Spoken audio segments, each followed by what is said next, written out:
But yeah, I mean, Is it? Is it? That's always the fun question. But no, like the leg part's never fun to deal with. I get up earlier now before work, taking advantage of the time, my shorter drive. So most of it is now spent driving up to the local park, and I just run for 3 miles. Oh yeah, and plus a weighted vest. So I mean, I'm trying to cut some fat out of me, and I'd like to run a half marathon sometime next year. So that's the goal. Yeah. But you had to gain weight, though. No, not anymore. I would like to get rid of what I've gained. Oh, I mean, you got to turn into muscle. That's what you got to do. That's the plan. Yeah, but can you lift, though, like, safely? Did your doctor say you could lift, or? Yeah, I'm finally getting that fistula reversed in November. So I'm very happy to start lifting in the new year. That's good, man. Yeah, I'm excited as hell.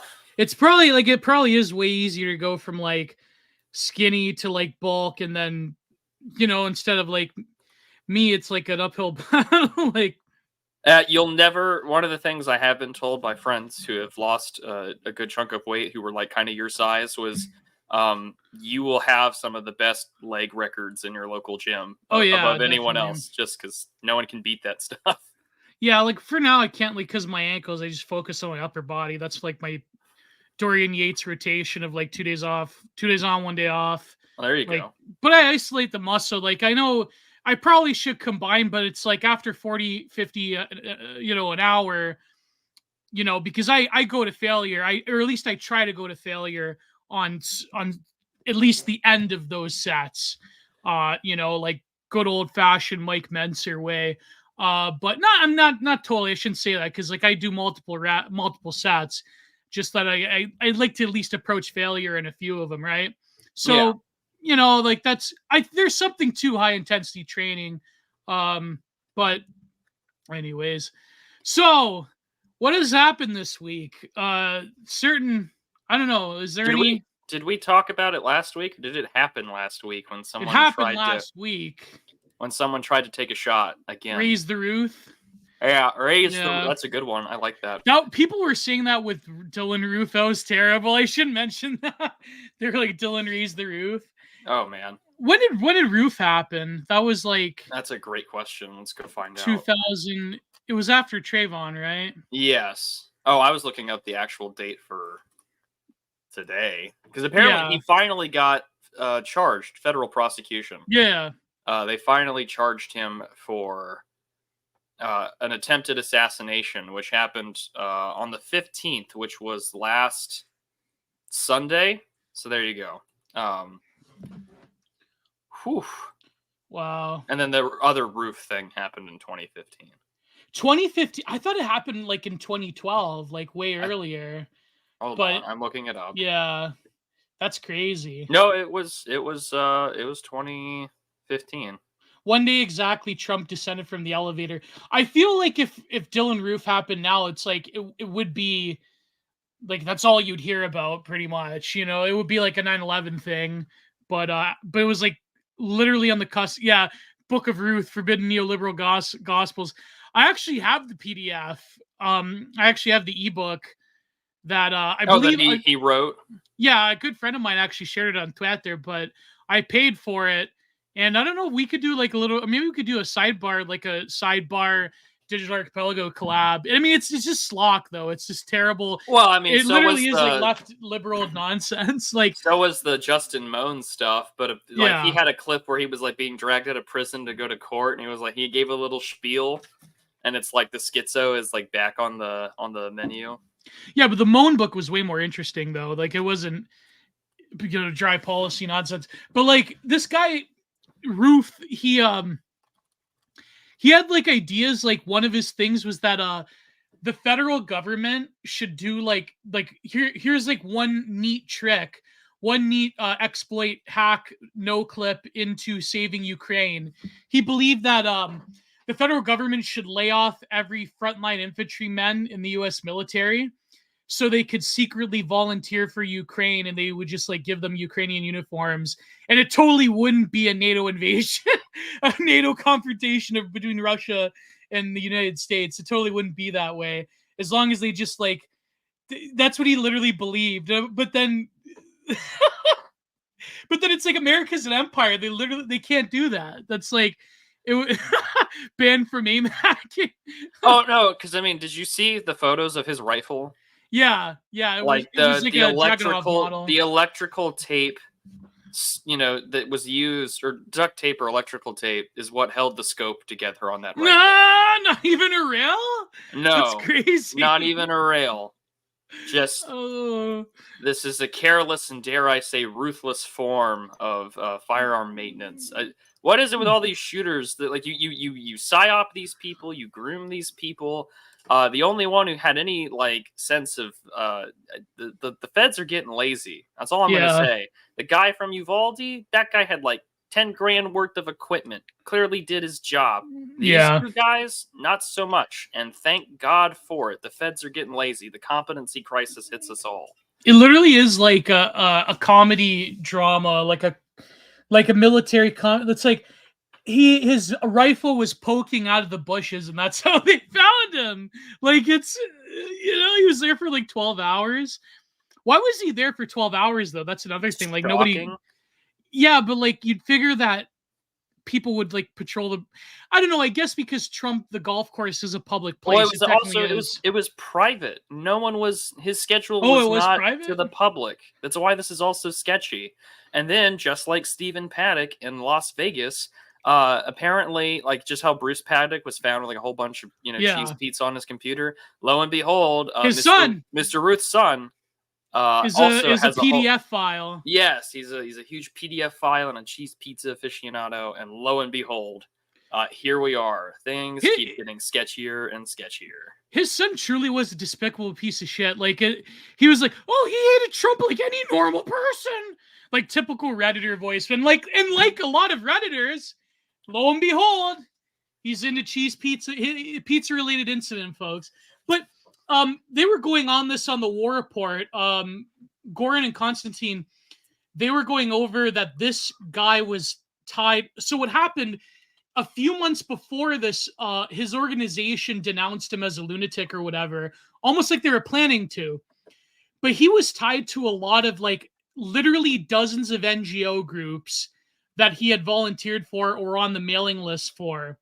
And he was like a lot of international ones, and a lot of these groups, of course, are dedicated to funding weapons and different other funds into Ukraine.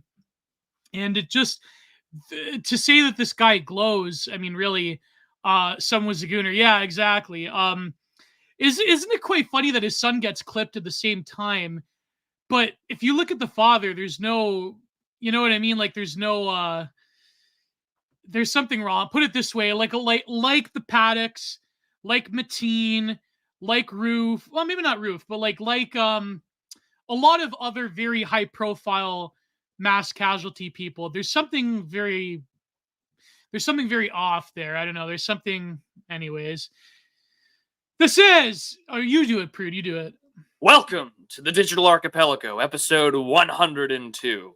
And we're here for your daily dose of brain rot, slop, and other forms of infotainment as we decide to get just a teeny bit meta here. But we have a lovely article by our good friend, Mr. Charlemagne, written in the Old Glory Club Substack that was published this Monday for you all to read. We were originally going to review the Amazon original film Wildcat because we were paid for by Mr. Owen Selesky and his brother to do so. Turns out there is certain Amaslop stuff that is geolocation blocked. And because I am the only one in this podcast duo that still retains the ancient knowledge of online piracy, I am the one that is downloading the reviewed Kino for next week. So that's what we're going to end up doing next Tuesday. Yeah, there you go. Oh man, what's your? They say that Sirhan didn't do it though. There's a lot of evidence that he didn't do it. I really thought it would be like this perfect poetry moment if they let Sirhan out. Like Gavin Newsom issues him like a end of life or like terminal disease. Like, all right, Sirhan, you're dying of like pancreatic cancer. It's painful. You're going to die the same way Paul Harrell died. But now you get one last shot at another Kennedy. Like, I really thought that they were going to let him out in this like, anti-cop Soros DA funded sort of stuff. I was like, man, they're really going to let him out. But of course they didn't. But nevertheless, they should let him out though. Yeah. Yes, I the truly believe Flannery he didn't do it. O'Connor biopic is what we're going to review next week. Yeah, not the other Wildcats, which is No, like another no, film. no. No, there's a lot of evidence that he didn't do it. But I wonder they'll be like, yeah, you have to go kill a Kennedy for real this time, if you want out.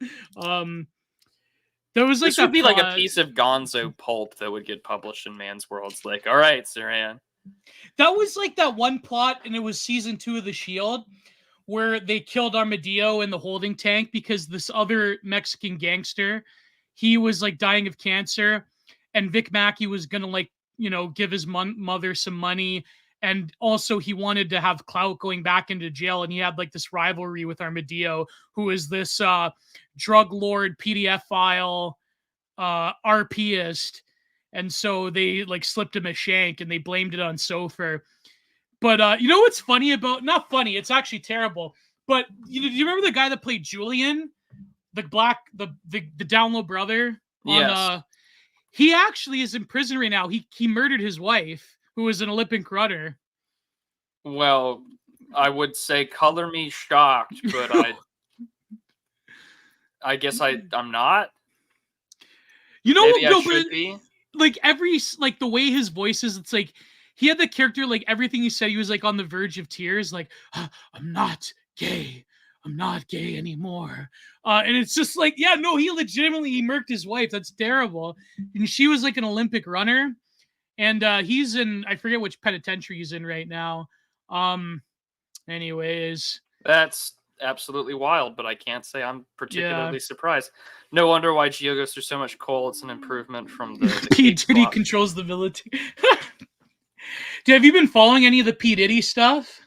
Baby oil? I just enjoy the fact that America is still such a segregated and racist country that we had to have a Black Epstein. No, it's the Black Epstein thing. If you like, there are a lot of people talk about conspiracy theories, but like in a lot of like Black communities, there's a lot of conspiracy theories. Oh my God, you've just purchased 400 radio stations, Soros. Yes, you did. Oh my God. Are you saying it the same way Charles Haywood says Soros? Soros. I didn't know. I think that's so bad. So he's like Soros. But yeah, Charles Haywood also says Haywood. Soros, but I don't want to. I don't know if he has a speech impediment or not. I just know that that's how he says it. But Pete did, like, there's a lot of conspiracy theories like in the Black community, right? Like because I think like there is something about like, Hollywood is like the rappers and the singers that make it who are Black, that they're like pushing a certain message, whereas like a lot of like singers in these churches that are really good, they don't get pushed. But P. Diddy, like, he kind of was like the Black Epstein in Hollywood, or he was like, like, I mean, if like even half the rumors are true, like it's terrible. And then they're like coming out like a lot of like Black Twitter people, they're also coming out with apparently he was involved in Biggie's death as well. Did you hear about this? Did you know about this? No. Yeah, that he may have been involved in Diddy in Biggie's death, and like then there was some like weird things with the death of Aaliyah right before she got like really super popular. Oh, Aaliyah, yeah, like because she was breaking into like more like white mainstream culture at the time. Like she was in Queen of the Damned, right? And that was like total Chudlennial masterpiece. I highly recommend. But by the way, I still listen to that soundtrack to this day. I think Jonathan Davis did such a bang up job. But I do like some songs. I like the other singers. I like the Jay Gordon version of "Slept So Long." Jay Gordon, the singer from Orgy, and of course the song "System." I like the Chester Bennington version more. Did you know Linkin Park has a female singer now? Oh wow! Yeah. If I had a vision into the future and I knew that my band was going to be replacing me with a female lead singer, I too would pull a Chester Bennington. Oh my God. No, but the problem is she can't do half the song. Like, I understand, like, if you want a female lead, just create new material or rename the band. But I don't know. Yeah, she is a good singer. It's just that certain like heavier songs like One Step Closer she can't do. Faint she can't really do that well, but she did a good job of that other one. What's it called? Oh, I forget. I wasn't that big of a Linkin Park fan. But anyways, yeah, Diddy, yeah, people are going nuts over Diddy. Did he get indicted? Or how does that? I don't know. I'm not 100% certain. I have not been tracking this at all. I pay little to no attention Yeah, me to this neither. sector of music or to this sector of business or celebrity. It's unfortunate enough that the New York Times and social media companies make me want to remember or make or force me really to remember the names of all these like black criminals that were like Yeah. justifiably killed by the cops or whatever. And it's like, why It's do too I much. why do I Yeah. want to remember George Floyd? Why do I want to remember like I don't know? Oh, and speaking of PDF files, apparently there is evidence that Ethan Oliver Ralph, convicted sex offender, has been harboring information on a PDF file in his audience that he was using to. It's all allegations, of course. I don't want to. Allegedly, Allegedly. but I don't know. It could just be sector drama. I don't know if it's true or not. I mean, Ethan Ralph does have a pretty spotty history.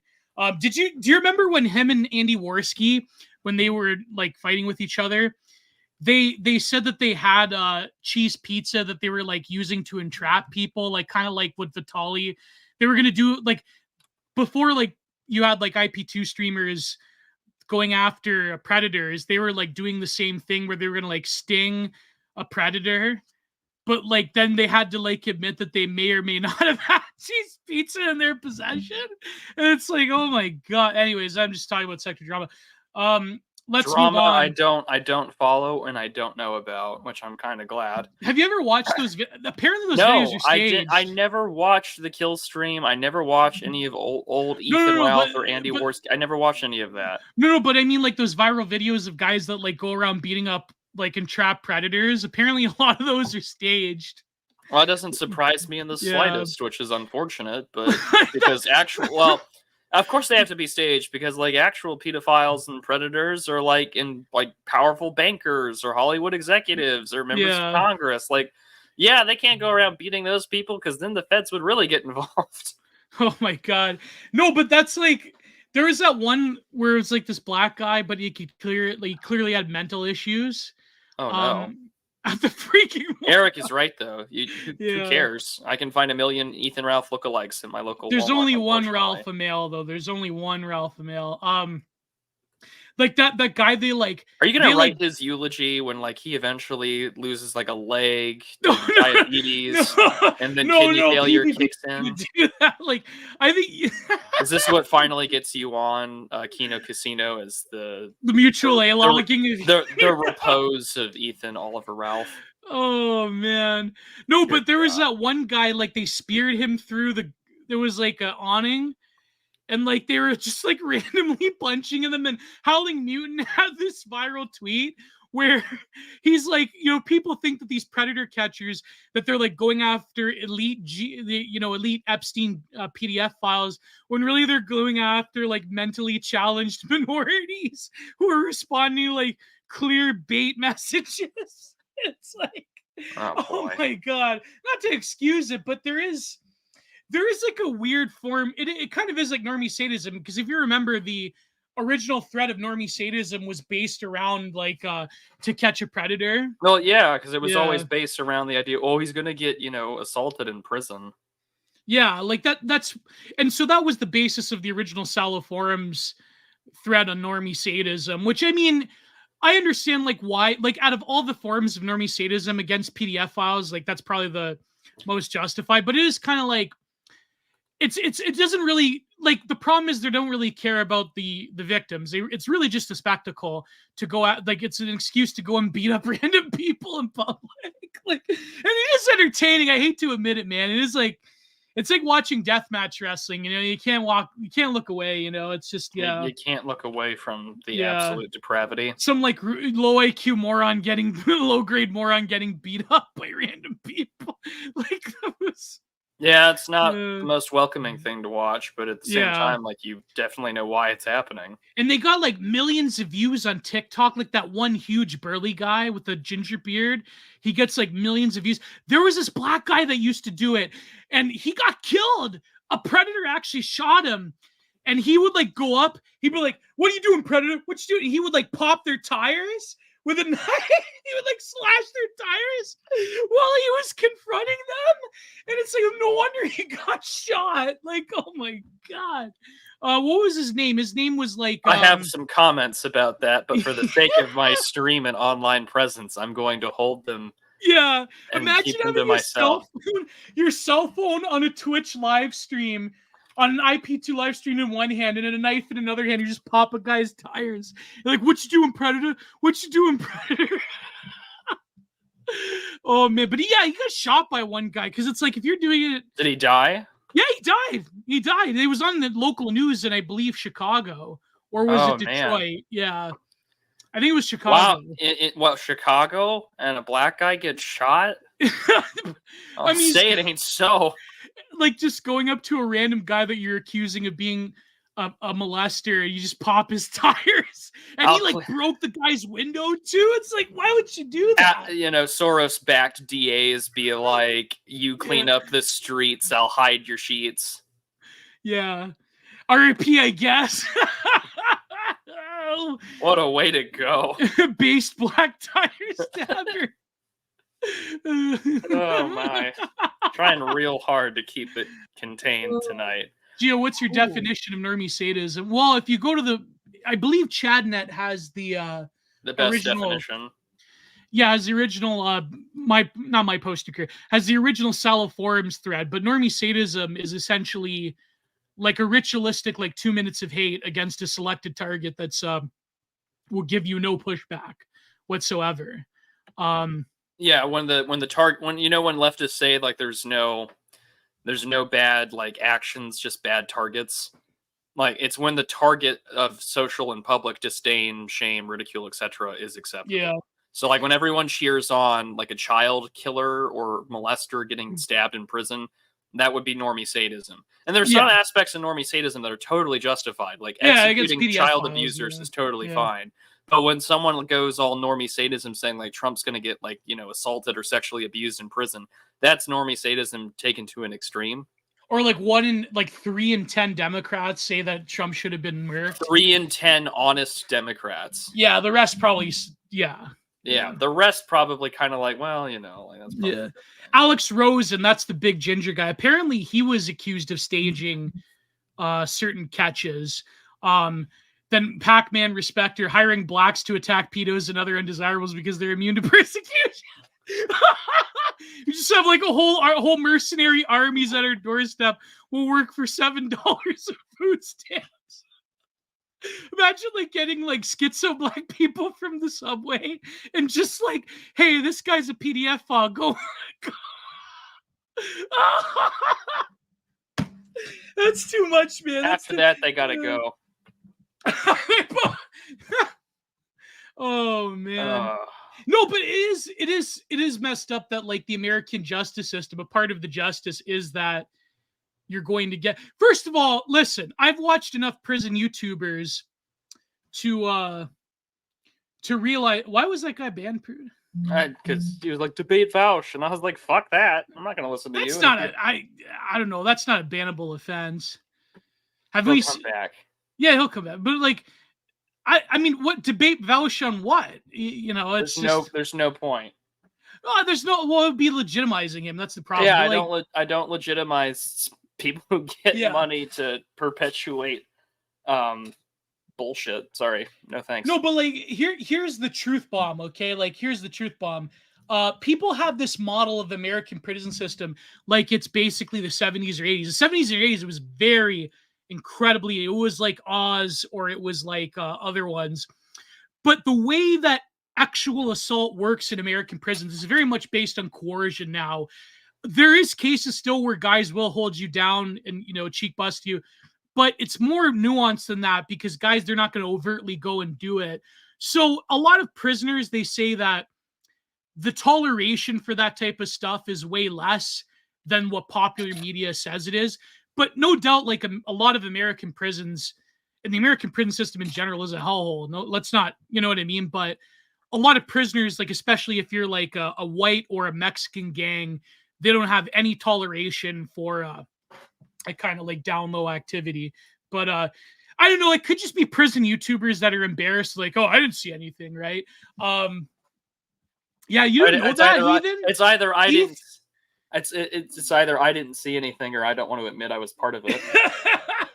Yeah, there's a whole cottage industry of prison YouTubers, and some of them got really big, like Wes Watson. He's like one of these like hustle and grind set like Grant Cardone guys that lives in like $1 million mansion. He's like he was like he did 10 years for drugs. And of course, like the original prison YouTuber was Big Herc. But yeah, but I used to watch Wes Watson, but then the problem with Wes Watson is that it didn't become about prison stories.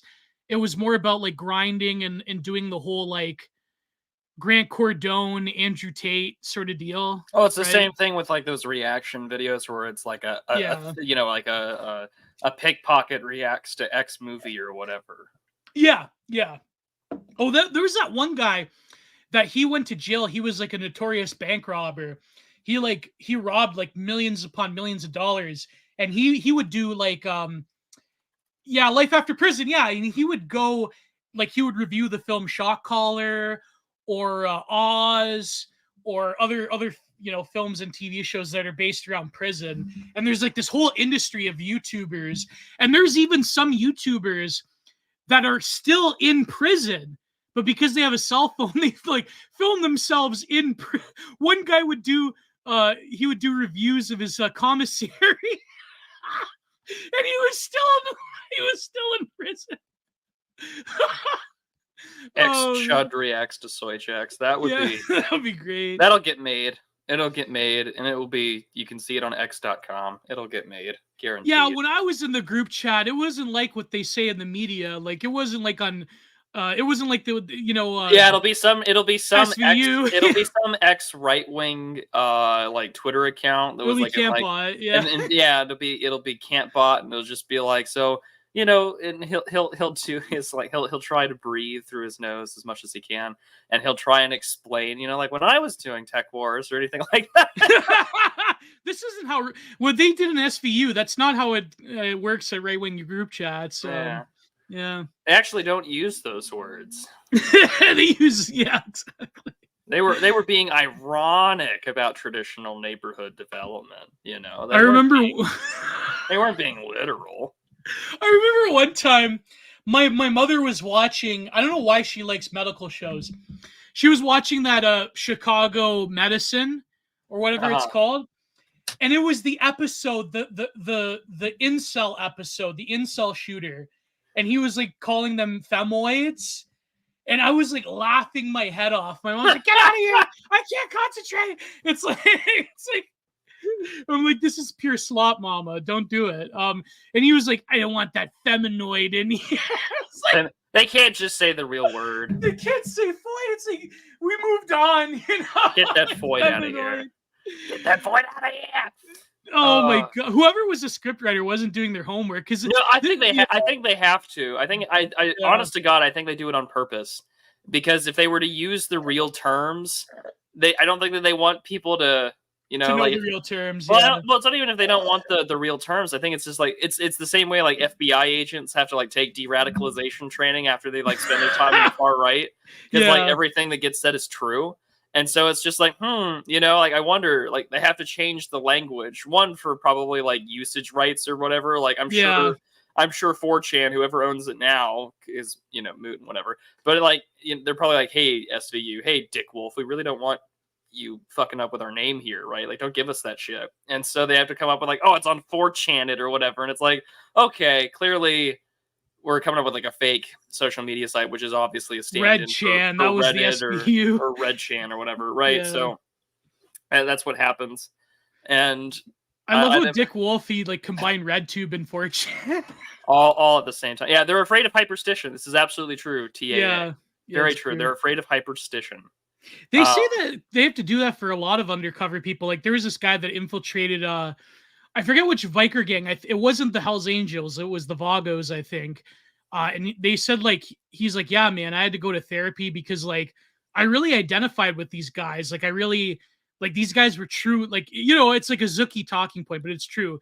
that the bikers are like the last real free men in this society. And he's like, yeah, man, I was depressed for like a whole year. Like I still wore my beard and everything. Like it was, yeah, man. Like it's they don't want to be liable either. That's also true. Yeah, that's true. Yeah. Oh man, the hacker known as 4chan. Truly, what was it? 2007 when they first did an article about that, about 4chan. It was, yeah. It was during the anonymous thing with the remember the truck explosion? Yeah. Yes. That was stupid. Hell's Satan's. No, well, here in Ontario, they used to have Satan's Choice, and my old tenant, when he was a kid, he went to jail for a little bit for drugs, and he was actually saved by a Satan's Choice guy. He was getting beat up by these prison guards, and I think it's and sorry, it's the chat. Sorry, that was too good. He spent his time in something called Marnatoriums.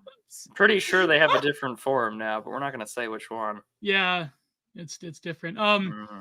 But no, so yeah, he was getting beat up by the prison guards, but then I think a shock collar or like a capo for the Satan's Choice, he's like, hey, you better like lean off this kid or else, man. Like we're gonna, So yeah, that was, Oh boy.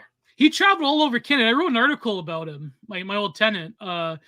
He would travel from here to BC, and he had a lot of family out there because he's like part native, and because Canada was different back then, man. You could actually do stuff like that. Nowadays, Canada was full of people that were like wanderers and drifters by choice, right? And I get America as well, but Canada, there is a particular attachment to the frontier thing that's different than America, but it's still, there was a lot of people that were sort of like vagrants by choice. But nowadays in like modern Canada, you really can't do it. Everything's like too, socialized and yeah. So our good friend Popehead was just reinstated back on Twitter. Oh, that's good. Yeah. That was good to see because I saw that he was Hell's Amphibian. I don't know if I like bikes, but I don't know if I'd want to be in a biker gang. I mean, the vast majority of biker gangs are just they're biker clubs. They're not like actual outlaw bikers. That's why they call them 1%ers, right? Yeah, it is true. Yeah. One day we will find the Canadian Thomas 777. I'm sure he exists. We just don't know where he is. There's probably some. He is probably in British Columbia somewhere. Oh, no doubt. Yeah, for sure. Probably lives on Vancouver Island. No, he wasn't in prison that long. He was just doing a small bit. But yeah. So anyways, true. Have you seen any of the allegations about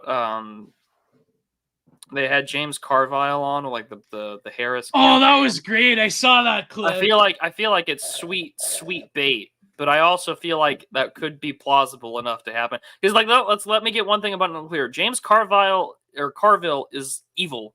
He's awful. And he is responsible for the Democratic Party going the way that it is. He is responsible for implementing numerous anti-white administrations and policies. He is evil. But to hear the fact that James Carville is going off on these like fat Olivia Juliana Democrat libtard activists because they're functionally retarded is entertaining. But I'm glad that they are being eaten by their own zombies that they have made. Wow, like imagine being a smart, relatively high IQ or even midwit tier Democratic strategist and understanding that your party base is room temp IQ minorities, and now they're trying to run the show. And it's like, wow, I never thought that chimpanzees would eat my face as like zoo owner of like an ape exhibit. And it's just like, gee, I wonder what you thought was going to have happen. And now you've got these like 350-pound land whales that are like, we're the reason why like Texas is going to turn blue. And it's just like, you're lucky the Japanese haven't harpooned your ass already. And like James Carville is just like, oh my gosh, these people are morons. And so as rigged as things can be, it is entertaining on the electoral sloppa. But it does illustrate that people are absolutely insane and they're crazy. And it's good to see that despite all these things, the once competent Clinton-esque Machiavelli-style cartoon villains that are political operatives in this country are realizing, maybe being governed by obese land whales is not the way to go. Even though let's not kid ourselves, this government's being ran by obese land whales that'll determine everything by procedural manipulation of events to get desired outcomes. But sometimes it's nice in the midst of all these craziness to look back and laugh. But speaking of craziness, I think this is a good time to bring our article in before we waste an hour. Yeah, no, but I just want to talk really quickly about that because, the thing is, James Carville, definitely is evil and definitely is a Machiavellian figure. But the man, if anything, knows how to win. The man knows how to win. He guided Bill Clinton through all of those scandals. He irrecoverably changed the American or at least in part changed the American political landscape. So when he says that the way to appeal to normie voters is in a certain way, and like you had this host like trying to scold him, saying he was out of touch or whatever, or like actually the Republicans went after football. It's like, no, the Republicans went after NFL being like woke tards or whatever. But in some ways, it's probably a blessing that the heads of the party actually don't listen to people like James Carville and they listen to people like Olivia Juliana. That's probably that probably is a blessing in disguise. But just to some extent, I do find it funny because our I think it was Kiki that posted on Twitter the fact that I think it's a certain event in the 1940s museum in Berlin has a MAGA hat inside of it. I saw that, yeah. And it was referencing, I think, some New York Times piece about like the comparing Trump and like those people to like the Golem story. I think that's more applicable in this situation to on the Democratic campaign side, whereas like on the GOP, which should be destroyed. The Republican Party is awful, and it's being cannibalized by very powerful Indian interests and grifters. But nevertheless, it is interesting to see that the Golem story play out, I guess, on both camps of the political wing. It is quite sad that someone like Vivek is probably going to be, at least in part, the future of the Republican Party. But no, they will play a large role in the future of the Republican Party. The subcontinental colonization of American or just Anglosphere politics is awful. Yeah, but do you know those Democrats? They are like trying to like push young white men, like that Harry Sissy Hypno or that other kid. Harry Sissian, or now they've got like some gotcha debate bro that was making the timeline today. What's his name? Clement. That doesn't matter. They don't Who need cares? to. Yeah. They're traitors. And I think that they understand is that if you're a young white guy in the United States, like you're a millennial or not even a millennial, if you're a Zoomer or you're 25 and under and you're white, I already know that your politics are in one of two ways. You are either like a John Doyle, like on the right or even further to the right of him kind of dude. John Doyle, you're more like a Peter X. Yeah, or you're Peter Rex, right? Like you're either Peter Rex or you've tuned out like Harry Sissian. Like there is no in between. There is no such thing as like a white under 25 male centrist. They all have extreme political opinions that are frightening as all hell, and thank God for it. But I think it bends pretty far to the right for most of these young guys. Like I just recently saw, I think it was some like they were because Kovefe pointed it out. It was like something in Oklahoma where like they had like a homecoming thing or something, or like a football game, and they all had like a certain letter and it spelled out the gamer word. And Kovefe was like, "Oh yeah, like they said they took the progressives' Lord's name in vain." And it's just like if you're a young white guy, like I guarantee you that's probably your politics. It's either that or you've spiritually tuned out and gelded yourself, and there's no honor in that. And so you're like, I'm a white guy for Harris. And it's just like, to a certain point, I think Americans in general, just because of where we live or our regions or how our politics are and where we're raised, like a certain culture has been developed. And by that, it also kind of has this biological implication. Like you can kind of tell, like, oh, I'm from California. Like, well, if you come from like a California that left because things got extreme, or you voted Republican and you did, like, for instance, like a lot of Texas elections, a lot of guys who had Ted Cruz in office in 2018 were there in part because they were Californians that moved and then voted Republican, whereas a lot of native Texans were like, fuck Ted Cruz, or we're either not going to vote for him or we're going to vote for O'Rourke. So I mean, like, there's that, but like after a certain point, I think that like your blood kind of gives you away. Like you can't escape your blood. You just can't. right? Like there is a certain biological component to politics. Like for instance, like there's this great tweet by Dave the Distributist where he's like, blue state retards are more my speed. And I'm like, I know, like you're from that culture. You're like from there. You were born there. Like that was your life. Like you can't escape your blood. And the same way, like I'm a third culture kid, but like, you know, I'm surrounded by like working and lower middle class white people. Like that's my I identify with the dark elves of the Democrat, party. And you're either a pirate or a castrati, no space in between. Very true, Punished Early. That's it. You know, like you're either Peter Rex or you're Harry Sistian. Like if you're a white male under 25, those are your choices. Well, I was actually thinking about this today before the stream. Like, there really is. I mean, all politics are biopolitical. No, okay, not just in the way that Michel Foucault meant biopolitical, but just in the raw meaning of all politics having a biological component. There seems to be, especially in quote unquote democratic systems, although we know that's, democracy is like a lie or whatever. Let's call them managed democratic systems. You do have a way of like the procedural kabuki theater. Exactly. There's a way of rigging certain biological imperatives among the population to sort of outrig the other group trying to do like the same racial or biopolitical headcounts. So, for example, Republicans, this is something, again, that Gordon was saying on War Report, that Republicans, they can't seem to crack the sexuality thing. Because in the absence of true freedom, they can offer you fake freedoms, which is sexual freedoms. But also racial freedoms. Yeah. The Republicans have been very good. He was using the example of Reagan.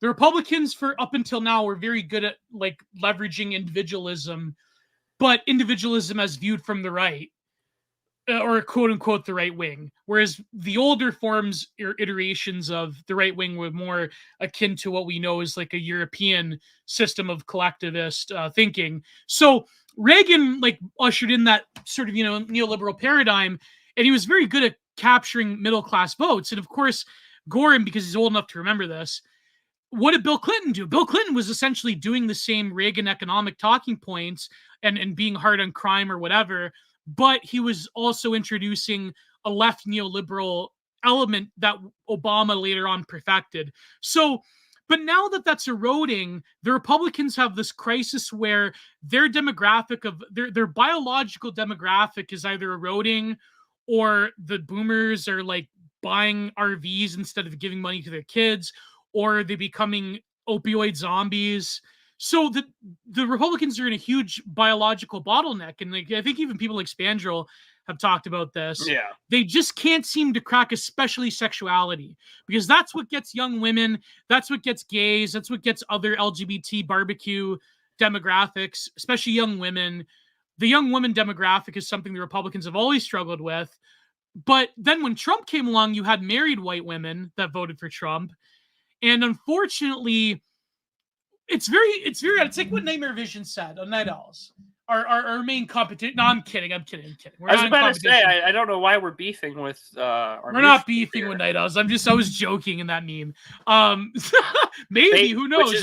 Which is based off of a Trump campaign email. And for any of you who are not in the political loop, pull it up. Go to my Telegram. Pull it up. I will go pull up the image. Yeah, I will go pull up this lovely piece of Phantom Black Hole. No, but like, for example, Nightmare Vision, he said that Donald Trump is actually a moderate when it comes to, like, he's actually in favor of the pro-life, like, because he gave them the biggest victory. Yes. But he has to pretend to be a moderate, whereas the Democrats do not have to pretend to be moderates, and they're, like, going full bore. So it's a very, like, weird inversion where Donald Trump pretty much is the most meaningful pro-life candidate ever, but pro-lifers are like, no, you're not extreme enough. And Democrats they're never going to clamp down on it because, as you know, and he has a very good chance of becoming vice president. What did like that psychopath Tim Walz said one time? He goes, "I'm so pro-life. Nancy Pelosi told me to cool it down," and I said, "No, pro-choice." But yeah, I'm so pro-choice. Sorry, oh my God, Freudian slip. I'm so pro-choice that as soon as they come out of the womb, we can keep their heads in, and you could just ram scissors in there, and it's all right. So it's a very weird paradigm where Trump technically is the most pro-life Republican candidate in lifetimes, but he has to pretend to be moderate. But other pro-life people that hated Trump anyways, they're like, no, actually, this is a very good excuse for me to moral F-slur to say that Trump isn't my guy because I'm this like crunchy granola left calf that can't, be seen voting for the vulgar, uncouth Americanism. Like if you see a tradcast saying Americanism in 2024, not 2017, they're probably on that like Mecha Bernard, Liz Brunig train. You know what I mean? They're probably on that side of things, not on an actual tradcath spectrum. But it's very. I'm just ranting right now, but you know what I mean, Prude. It's a very weird. Yeah, but Leela Rose. Yeah, people talk about Leela Rose all the time, but like she's doing this like, weird political grift through a single issue. But there's a lot of that. Yeah. No, it's sad, man. Well, and the other thing too is that whatever the consequence of like Trump in 2024 is going to be, whether it's in the election or even the fallout of it, is that it's going to be harder on immigration, socially liberal, and just about everything else. Yeah, like whether it was Trump voting on the marijuana stuff or a variety of other issues. I imagine that's going to be the case. Well, the problem is that like the pro-life, anti-abortion position, your issue is institutional. Like, I'm sorry, like you go to Life Site News or you look at any of the major pro-life grift, you're great on one thing and then you're a libtard on everything else. It's very single issue. You want like pro-life they should actually embrace when liberals say, oh, you should be pro-life all the way, like help them after the womb. And it's like, yes, that means bringing the jobs back, kicking out all the immigrants, doing everything to make sure that baby who was born when two 17-year-olds get stupid and have fun with each other and they're not married, that means that, it can be like how the boomers were. It's like, well, son, you knocked up the girl. Looks like you're going to marry her and get her a job. Like, if you want my take on this, I would just recommend you listen to Dark Enlightenment's appearance on Pete Quinones' show, because I agree with just about everything he said. So I definitely am more pro socialization of things. I definitely am more left economically. Like, I think that if you did have a functioning civilization, that you could have a social safety net for people that do make mistakes. And that's, so it's the extent that libtards are more correct than the mainstream. But the problem is the pro-lifers, a lot of the organized pro-life people, like you were saying, Pruder, like Dark Enlightenment was saying, they are in favor of things that makes that social safety net, particularly for, people that are born in America or Canada or wherever, they make that impossible because they too are helping facilitate the migration crisis. Unfortunately, a lot of Christian, Muslim, other religious charities, and secular charities are essentially just arms of mass immigration. And in the American Catholic Church, unfortunately, Comrade Gio. No, I think there's a lot of critiques of the sort of like Ronnie Reagan, because the thing is, like, when you talk about it, like, I know there's the whole welfare queens, there's people that abuse the system, but I'm looking at the root causes of what creates a large swath of the population that essentially is existing off of government fiat. And short of just like doing some kind of like cartoonishly evil thing, I think if you were to negate things that cause that vicious cycle of intergenerational poverty and government dole taking, I think that's, you know what I mean? Like, there's a lot of people that America are basically punished for trying to get ahead, whereas people that don't want to get ahead, they benefit equally. But the way that certain tax structures, and same in Canada as well, there's a lot of things that prevent people from wanting to get ahead. And so, yeah, I mean, you could call me a communist or a third positionist or whatever. I'm just saying that, I don't know. I think the whole like cutthroat welfare queen, pull yourself up by your bootstraps shit is, I don't know. There's something to it that doesn't inherently work in 2024. And I think that like here's the problem. You want this is very true, New Glob. I know this is a Wignat talking point, okay, Prude? I know this is a Wignat talking point, but it's true. The people that listen to that message and who suffer the most tend to be like either explicitly white people or people that are more inclined to have a sense of social shame around taking benefits. So people that are directly affected by that attitude, it's not going to work on the demographics that you don't want to be taking welfare and living in the ghetto and living in multi-generational poverty. So the bootstrap messaging, I think, has been cynically employed by Republicans while they have been eroding the social base of America and in every Western nation. The fake opposition of the right wing and these conservative parties has been eroding away the basic founding stock of these nations, but also preaching this sort of like social libertarianism that is only really going to be listened to by their demographics. You know what I mean? So it's like sort of like a vicious cycle. Now, Reaganism and selective what should we call it, deregulations, they could all, of course, work in a certain form. How should I say it? They can only work under certain economic conditions. But when you have this like weird Brazil, like not even Brazilification, but like the society that you have nowadays, deindustrialization, exactly, it's only going to harm people that you want to be productive members of society. And I think that's a more nuanced critique than like a lot of people on the political right who are more third positionists. They're like, oh yeah, just go and take welfare. I'm not saying go and take welfare. I'm just saying that there could be a social safety net for people if we had a functioning civilization. And there's a lot of Republicans, there's a lot of boomer conservatives that will use this language of libertarianism, but also believe in like, well, you know, if they come here illegally and, you know, if my wife's grandson wants to troon out, I mean, what am I to say, right? So this is a problem. The priority of boomer truth has been distorted. But that's been a long economic rant. I don't know, maybe people, I don't know. I hope I'm making sense, Prude. Yeah. Oh, I think that the basic fact of the matter is kind of like you're saying. The things that, you know, certain political coalitions say, for instance, like a lot of pro-life stuff, or even or even third position stuff, like a lot of that, what you're asking for or what you're saying would have worked in a society that you don't have. You're advocating for a return, like it's when people return to the 90s, buddy. You don't even have the demographics of the 90s. Like if you had that, maybe we can have that conversation, but we can't. Yeah. And so, like, you know, there were, and again, even prior to, you know, the great expansion of American entitlement spending, you had local groups use violence or use force or form societies or mutual aid, and doctors were not hamstrung by enough regulatory burdens that you could have a home health doctor, and it was something that you could just pay as you go. It wasn't an insurance-based system. Like, but again, to go back to that would require a world where, you know, I don't want to say millions, but, you know, like a lot of people would have to get kicked out, and a lot of people who are in charge making millions of dollars would have to see trial. And I don't, and that is so beyond the pale of possibility, at least for right now, that what you have to do is work with what you have and try and build power where you can and go from there. But again, it just illustrates that in this present moment, like a lot of those things that we were talking about, whether it be Reaganism or be like or some of the pro-life aspects, a lot of that does affect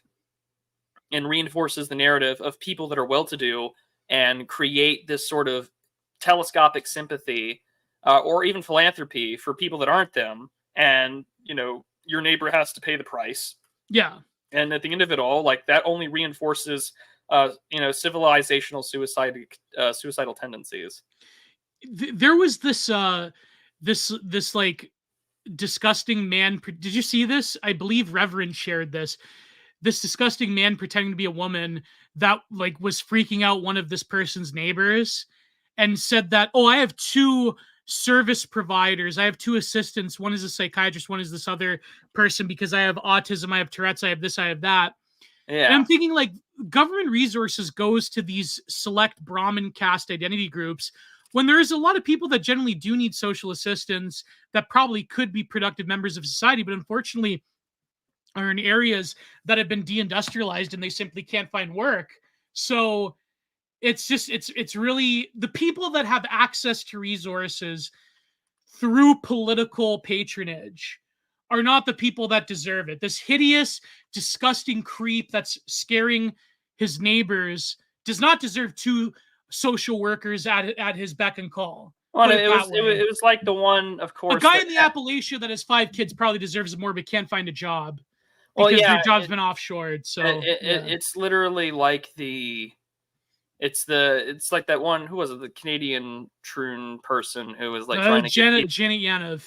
Yeah, that one. Trying to take advantage of the court system for all sorts of reasons, like, it just raises more questions than it does answers about why that gets tolerated. But again, the system is there for those who need it. And, like, you have to game it. And again, it's an insult to charity. It's an insult to, any sort of intention for what it's for.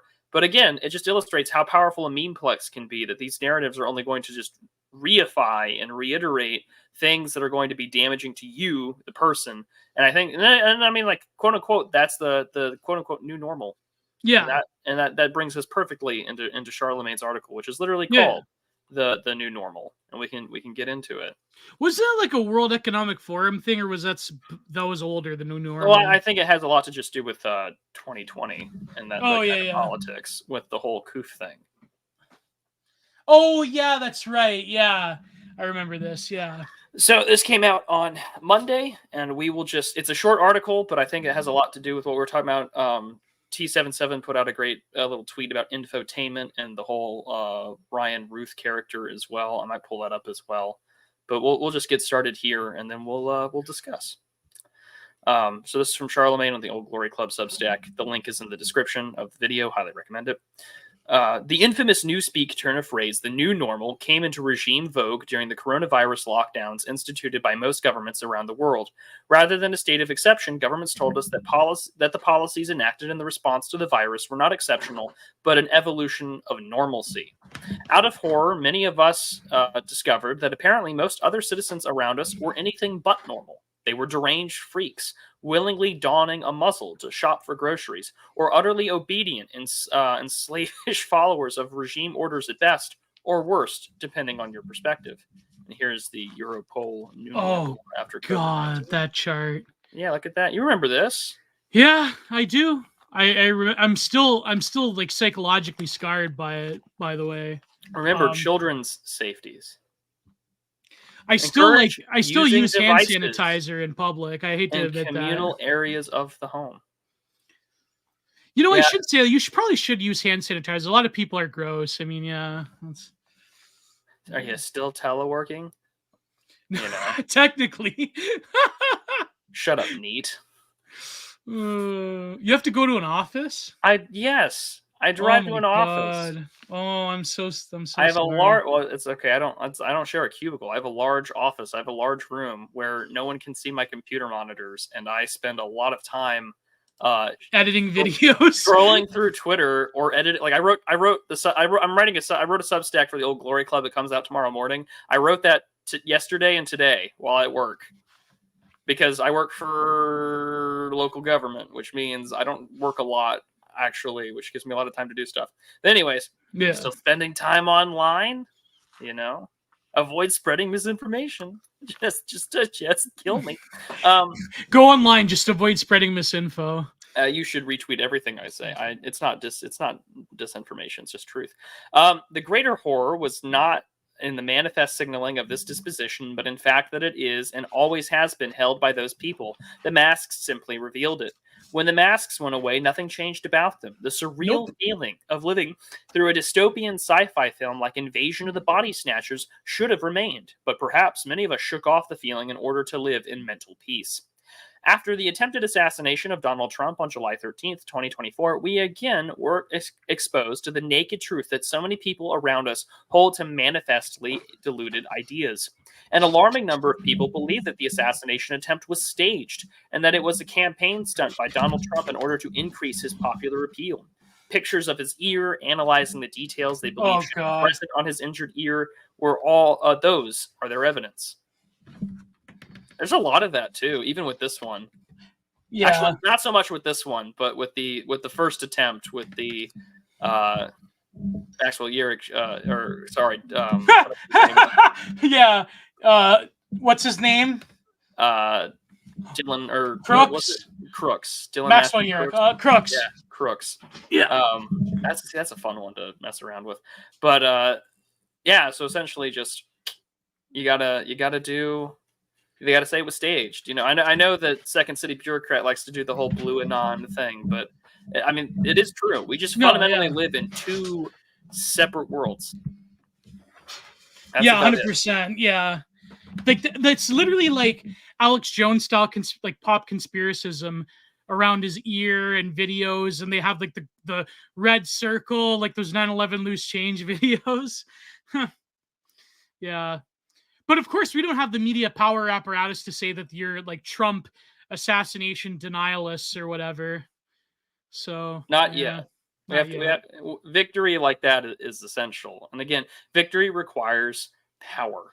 Because you can't, you literally cannot just do X, Y, and Z and then assume that like we're all gonna be fine. You know, it's like, oh well, I hate you, but I'll defend your right to say it. Like, no, they will just kill you. Like it's 3 out of 10 Democrats were honest to say that, oh, it's a shame that Donald Trump didn't die. Like, you live in two separate worlds.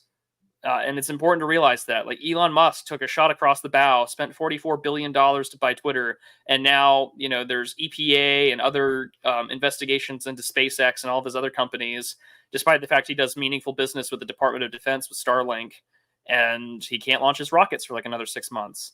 And that's how it's going to be. And he's going to have to play ball with that because he decided to buck the trend a little bit. In the same way that, you know, say what you will about Alex Jones and you hate him for all you want, but, you know, they're liquidating his stuff sooner rather than later. I think it's like next week or whatever in court. So there's that. And I think it's important to consider that line of attack as well. And in the same way, we know that they're most likely going to pass some sort of continuing resolution funding Congress bill, and they're going to, you know, probably give the Democrats everything they want. Like, things are just going to get worse. And that's how it's going to be. All at the same time, the director of national intelligence is telling Trump that a lot of this is coming from, Iran, which feels kind of sketchy, especially in the midst of everything going on in the Middle East. But hey, you know, if Iran wants to kill Trump, I mean, they can try. I think that the American government will get to him first. It's like it's very much who's going to get to him first sort of thing. What do the Iranians want to? It's because of Soleimani or maybe, and then also, you know, I'm sure between both candidates, which one is more pro-Israel? It's Trump. Right, yeah, of course, yeah. You're gonna go after the one that's gonna, you know, help your enemy more. But we'll continue on with anything you want to add here, or just that this is true. Well, there was that recent another round of people doing the NAFO face reveals. Oh yeah. Not to like pick on them as ugly or dysgenic or whatever, but I think like, okay, people are saying, oh, look how ugly they are, but it's more so a lot of people don't have a purpose, or a lot of people that are of a certain age or are promised a certain bill of goods in life. If you're a Gen X or a millennial, and there was a lot of boomers in there as well, I think it really is sort of like a deep narcissistic wound that they really have this feeling that they can't place of like, okay, why was a society robbed from you? And it's very easy to buy into the system when the system has, and this is like a cliched point, but it's true, when the system has like an externalized enemy from which you can place everything. Like Russia becomes everything. Russia becomes, this is the disinformation. All the Trump people, they're Russia bots. All the disinfo they hate, Russia. Anti jib jab, Russia. Donald Trump, Russia. Like everything is Putler, everything is Russia.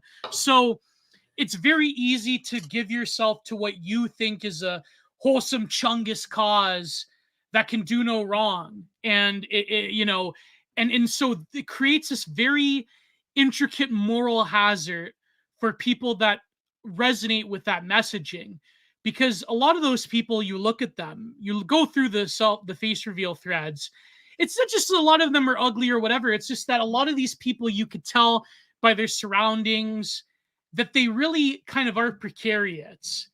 And they're doing this for free. Or some of them probably aren't doing it for free. Like that Ruth guy was definitely paid. He was linked to all sorts of organizations. But even him, like, this guy was crazy. Like he like in 2002, he barricaded himself in front of his in his tool shop from the police, and his son is, of course, a degenerate scum PDF file, and he deserted his family, and he was involved in other things. The guy clearly lived on the edge of things. And a lot of people are like this. And this is what Charlemagne's main point is that a lot of people are in this chronic state of stress and instability. And when you can exploit that instability for a greater political cause, you've essentially created a bioweapon that can be deployed anywhere. Go ahead. Speaking of that, this was the Thomas tweet that I thought was really good. Infotainment casualty. This guy is a rare type of shithead who actively goes through with his impulses, but make no mistake, these low-grade, totally broken, delusional mutants are everywhere. I'm old enough to remember how insane everyone viewed John Hinckley to be. Categorically hating the president personally was viewed as totally insane. I realized how far gone this country was when I started running across these middle-aged randos with jobs, mortgages, etc., who legit go into trembling rages in public spaces on the grounds that they believe Trump, a celebrity game show host politician, is plotting against them personally. Infotainment to these brain-damaged intellectual children is like hardcore prawn to some bongy bushman who's never seen a color TV before. It legit drives them totally insane. And I mean, this is a lot of truth. Because you don't get to groom, like if you're a State Department official or whatever, like you don't get to groom zealots out of nowhere. You have to condition them into this stuff. Yeah. And everything like that. And I think Thomas is absolutely right. This kind of infotainment is like porn. Yeah, he's a victim of media delusion. Yeah. Yeah. Like, come on. And not to mention, we don't, and I hate to do the whole hypocrisy thing, but like the Nashville tranny shooter, that manifesto takes 1.5 years to come out and gets leaked by fucking Steven Crowder of all people. Yeah. And then, this guy's letter, a little over a week after doing it, gets put out, and he was like, oh, I'm going to pay someone $150,000. With whose money? Guarantee you it's my tax dollars. Yeah. Yeah. A lot of Antifa people are like this as well. Oh, yeah. Yeah. Like they've really been activated under Trump, and they just, there was this the hacker that doxed a lot of Canadian truckers, and he had this delusional video where he's like screaming, and he's like, you're never going to catch me. I work for the government. And he had this like really annoying voice, and these people, there's something wrong with them. And there's a lot of things that factor into the particular iteration of society that we live in that produces a lot of these people. Yeah. And it's easy to say that it's a mental health crisis, but it's more than that. It's more than that. There's something deeper than that. It is more than that, but also, personalized grooming algorithm. But I mean, this is true. Like algorithmically speaking, if you're going to do it, we're all going to self-select for an echo chamber. Yeah, of course. Like absolutely. Like and what's worse is, and I'm not going to tease my article too much about it for tomorrow, but because I'm going to flesh it out more as well. But listen, if all forms of media are extensions of the self, i.e. Twitter, so whatever your social media feed is, the more extended your body is, the more vulnerable it is to attack or to get pushed around or to be vulnerable. And when that happens, especially on this, because what this is, and to reference a stream I did with Dimes last week about spinal catastrophism, if the computer models and the simulations and these algorithms and these spaces, these digital ecosystems are extensions, these are these second prosthetic forms of the brain, then what happens is that the same thing about psychosecurity. You become even more vulnerable the more exposed you are to it. I mean, McLuhan writes about this, that even with the electric age that he lived in the 60s and 70s and 80s, I, as a person living in the United States, instantly became aware of like the problems going on in Uganda or, with the Tamils, right? All these things suddenly I, as a guy who live in the middle of nowhere, am intimately familiar with. If you're not prepared to deal with the scale and scope of that information, you will be absolutely broken. And if you don't even have, even say like the Christian understanding of discernment and then watchfulness, and I don't mean watchfulness. If you don't have others. A strong will, if you don't have a strong will or the watchfulness of your soul, of your nous, your heart, your mind, you're destroyed. You will become totally possessed. You will be written with these kind of brain worms. And it's not even just viral aspects of it, but like you will be, for all intents and purposes, possessed by the singular idea that I am going to be the great man. I am going to be the chosen one that brings about this eschatonic salvation by, ending Muscovite terror, or in this case, ending the rise of American fascism. And suddenly you get hundreds of thousands of people all over the world will buy into this. In the same way that like America's greatest export now isn't its manufacturing like it used to be. It's now this shit. It is now this kind of made for TV, made for the viral tweet kind of slop that government and infotainment centers like Colbert and, quote unquote, Jon Stewart Leibowitz will tell you that this is what's necessary to be a heckin' wholesome, decent person. And we need you, man with a mortgage and man with a record who's got nothing going for him in life, to take the shot with that shitty rifle that has a scope taped on it. That's exactly what this is. And he said, like, I failed, but someone else doesn't need to fail or whatever. What did he say? Ruth, he's like, I failed you, but someone else has to rise up and, do the deed. Speaking of foreign election interference, do you see Justo was on Colbert? And Zelensky was in an ammunition factory in Pennsylvania. Yeah. And this is true. Busy Bone, like Radio Rwanda is a great example. The Intrahamwe left. Yeah. No, but Colbert, he was like totally rigging it for Trudeau in any potential future election next year, the year after that, saying that Pierre Palavra was far right and like Donald Trump. And that America needs universal health care like it's 2008. We have universal health care. It's called Medicare and Medicaid. It just applies to poor and old people. There's this documentary I have to watch. I was floating the idea to Times. It was produced by the National Film Board that was made in 2005, and it was called Escape to Canada. And I think it's very prophetic of like the Canadian model in general, back when that still had legitimacy in the early to mid 2000s, where Canada was seen as more, wholesome chungus, liberal and accepting and libertine and universal health care. And so I think like this is my tweet today about the Jon Stewart thing, not just Stephen Colbert with Justin Trudeau, is that like it's very much like this Hope Corps Obama nonsense where it's 2009 forever. It's essentially just the neoliberal transnational progressive world order. Like that's their model of things. And I think you could make a case that it's basically foreign election interference into Canadian politics. Anyways, I don't know about that, but like there is something to be said about the way that these people think. And I shall say that Justin Trudeau can give more of a better interview than Kamala Harris, but he's been at it for longer. But in terms of like actual running a country, but it's still very vague and very like when Colbert, like, see, he didn't have to do anything. Trudeau I want this on the record. Because all those tweets on the timeline where they're like, kill Graventus, I now have it on the record that if he does not put out a video this week, I will be the one that holds the Twitter throne and gets to kill Graventus. We'll do it live on air. Man. Sorry, I had to put that out there. Yeah. So now you're on notice, buddy. Go put out a video. I love your stuff. But Trudeau didn't have to really attack Palavra because, of course, Colbert was doing it. Trudeau was like, universal health care and respect for everybody, blah, blah, blah. Where Colbert was doing this, like, your opposition's a literal Nazi. And he's like, Donald Trump. And it's, so Trudeau, he's clever in that sense, or the people around him are clever to say that, listen, don't overtly attack him because this Colbert guy is going to do the job for you. He's going to put you over in wrestling terms. So I thought that interview with Colbert was incredibly disgusting. And it would make Trudeau being ousted from office in a landslide all the more sweeter. We can only hope. God only can hope. One can only, but I mean, there's the whole thing, whether it's like all the APAC advertisements or the Russian information campaigns, a lot of them are in the South. And then the Zelensky stuff or Trudeau coming in, like American democracy is just a playground for foreign incredibly interests. porous.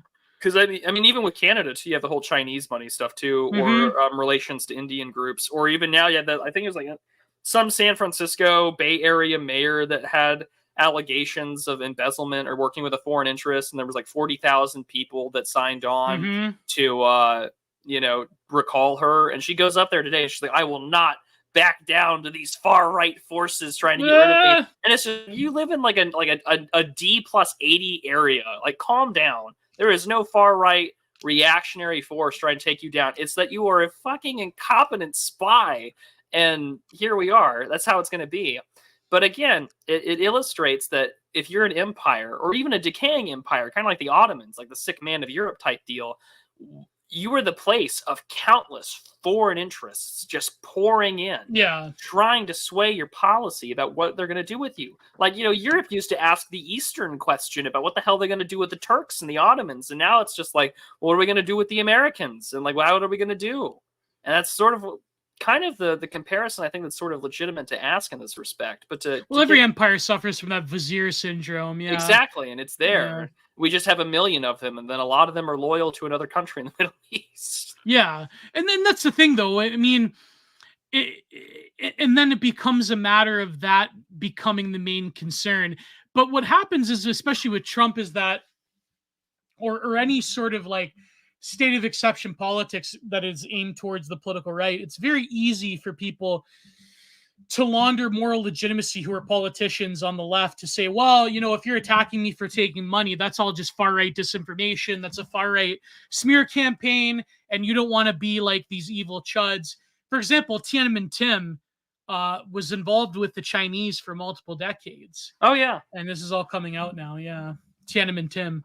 He's Tiananmen Tim, folks. Call him Tiananmen Tim. Oh, my.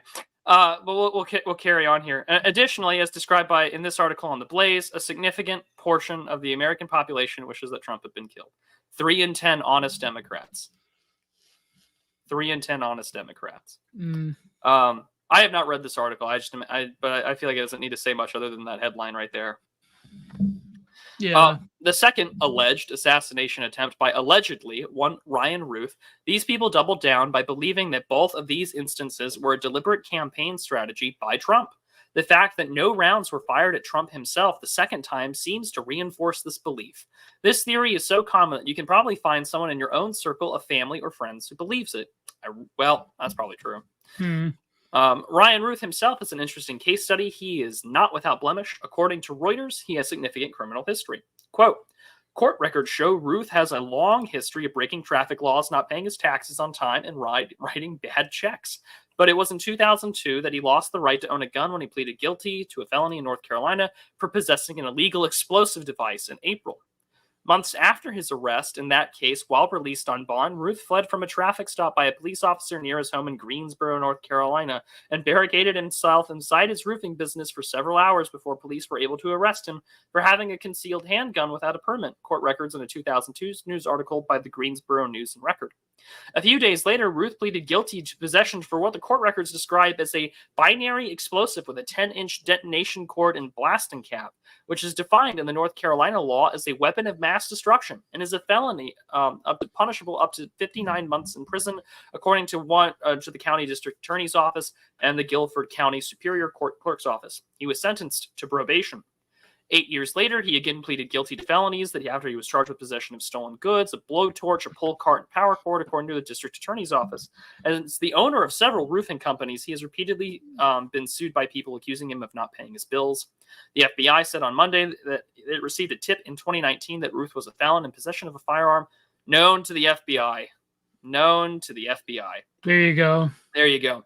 But the person who made that tip would later not confirm the information during an interview with the agents, of course.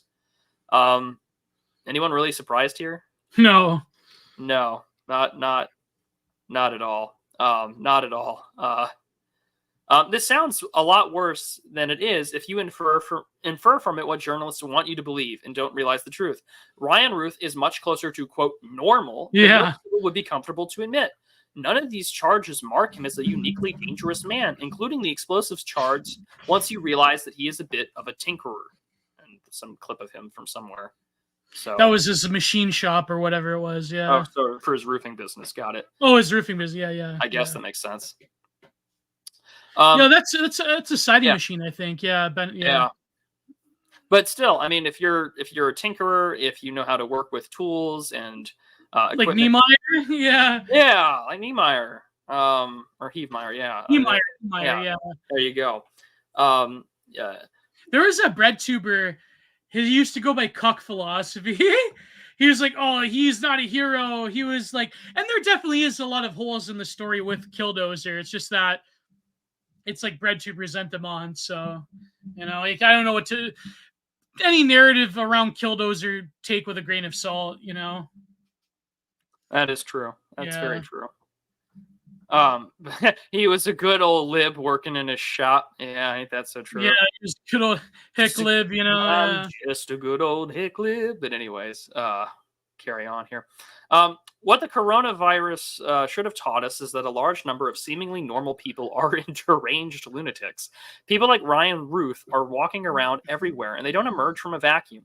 It was journalists who drove Ryan Ruth mad on purpose. You probably know of or have personally known someone like Ryan Ruth, absent-minded about the fine print, feels strongly about his pet causes, and then follows through with activism.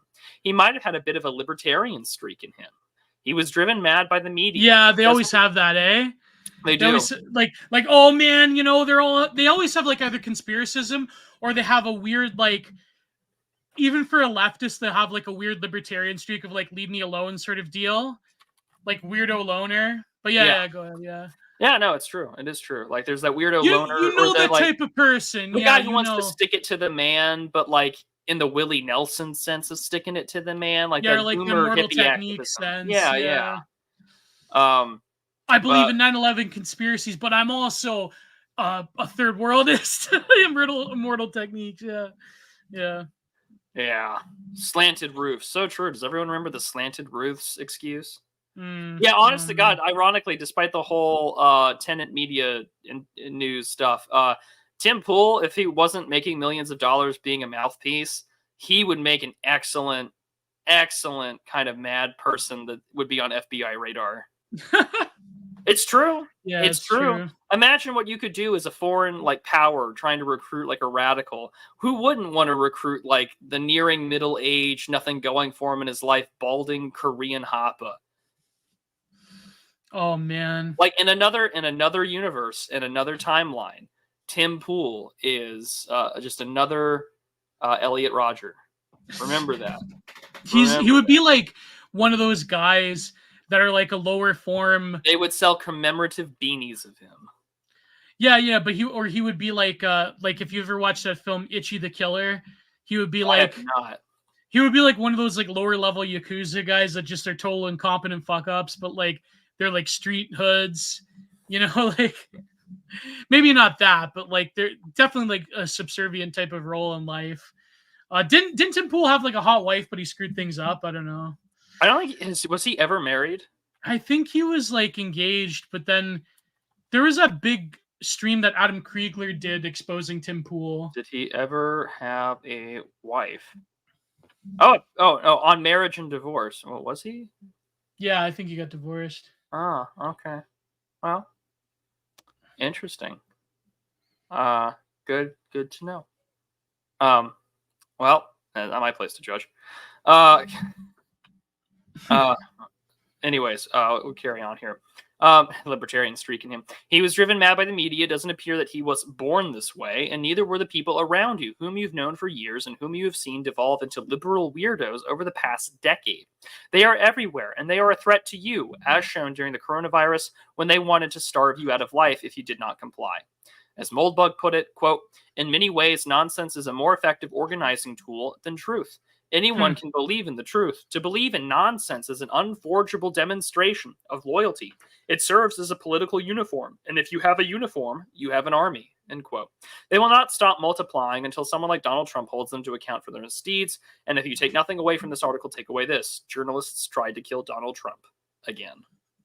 Yeah, and they've only doubled down with the rhetoric. They're not going to stop. They're not going to stop. Why would they? No. Why would? Yeah, exactly. Because you have to realize, like, this is what we were talking about with Normy Sadism. Trump definitely is a key target of Normy Sadism, where he is the ultimate state of exception from which you can place any affect onto, and it doesn't really matter. And that's the way he's been sold, is that it doesn't matter what you do. He is the Muslim that is against, or his supporters rather, as well as him, are the sort of, homo sacer or Muslim that are excluded from the law. And therefore, to really have any sympathy, like I noticed this during the debate, where half the debate was really just about relitigating prior Trump concocted narrative, quote unquote, problems like J6, Charlottesville, like what was the other, very fine people statement, which wasn't true. Like a lot of this has been sold since 2016 onwards as the state of exception in American democracy, quote unquote. And therefore, to treat the enemy of the regime with any sort of dignity or deference or respect, and not to just immediately laugh at them and say you deserved it when something befalls a Trump supporter or Trump himself or anyone on the political right. That is what we mean by Normy Sadism, is that there was this thread, I remember, where there was this kid, he was like 16, 17, 18 years old. And he was like he claimed to be like a Mussolini fan, whatever. And he talked about wanting to sunset, how he battled his whole life with the depression. There were like thousands, I counted thousands of replies by people with they, them pronouns, with the flags in the bio, people with the typical irony leftist metaphors and pop culture references, like saying, go and do it, you're scum, you deserve it. And I remember seeing that, and there were even some right-wingers that participated and said, like, oh, this guy's cringe or whatever. And it really was a wake-up moment. This happened a few years ago. And it really, I forget what the guy's name was, but there really was a wake-up moment to say that this is the culmination of an attitude. And you saw this during Clownvid. You saw, Justin, do you want to speak about Justin Trudeau and what he said, where he's like, but everyone who took the thing had a right to be safe from you. And there was like this big roaring speech. And it was there was that headline in the Toronto Star where they had allegedly statements made from their very readers that they published on the front page saying that people that didn't want to take the jab deserve to die, that people that are, they're denialists and that they deserve to be in camps. And they, I think they even had to retract it. That's how vicious and brutal it was. Yeah. But, it goes on and on and on.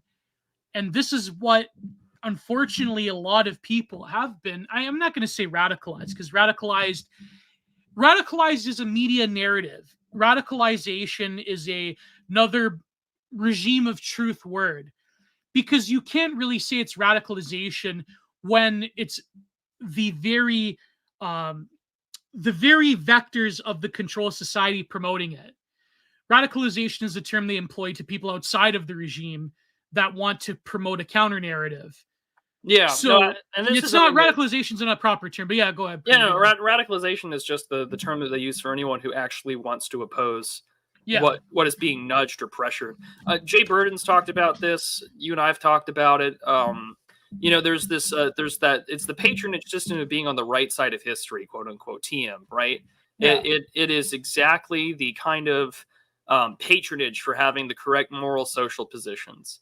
Like, oh, you offer sacrifices to the George Floyd statue, like, congratulations, you'll be received well and into this like imperial army or whatever, and that's the radical aspect of it. To be called, you've been radicalized. On one instance, like, there is woke more correct in the mainstream moment right there, because, you've been radicalized. It's like, well, yeah, you people are fucking insane. But at the same time, I'm not radicalized. It's the people who've been so radical have been you people. And I think really all that is an indictment of me. It's like, I haven't done enough to stop you. And I refuse to be indoctrinated. And a refusal to that, to object and to stay to my own piety is, again, it goes to a point that everyone from Dave Distributist to James Kirkpatrick to even from Nietzsche to St. Augustine have all said, right? Like, it's about belief and your willingness to act on them. And so whoever has that desire, that will to power, they're going to do it. I'm not saying that our friends on the left are Nietzschean overmen, but it's the animating consensus. And for a lot of people, and the Aristotelian natural slave aspect of it, those people will do anything to get their gibs and to obey the gods of the copybook headings, and to do what is necessary, and obey regardless of what will come. Yeah, exactly. Yeah, and that's what I mean. Like, the sense of hopelessness that a lot of people have can be used against them, and can be used against these populations, and yeah. So, no, it's a wild ride. Like let's not kid ourselves. I mean, I don't know what's going to happen in the next few weeks. It's just oh, James Kirkpatrick retweeted my thing about that's like 2009 Hope Court twee slop forever. It's true. No, it's true. Yeah. There was something else he said that I'm trying to find. He tweeted the other day. Yeah.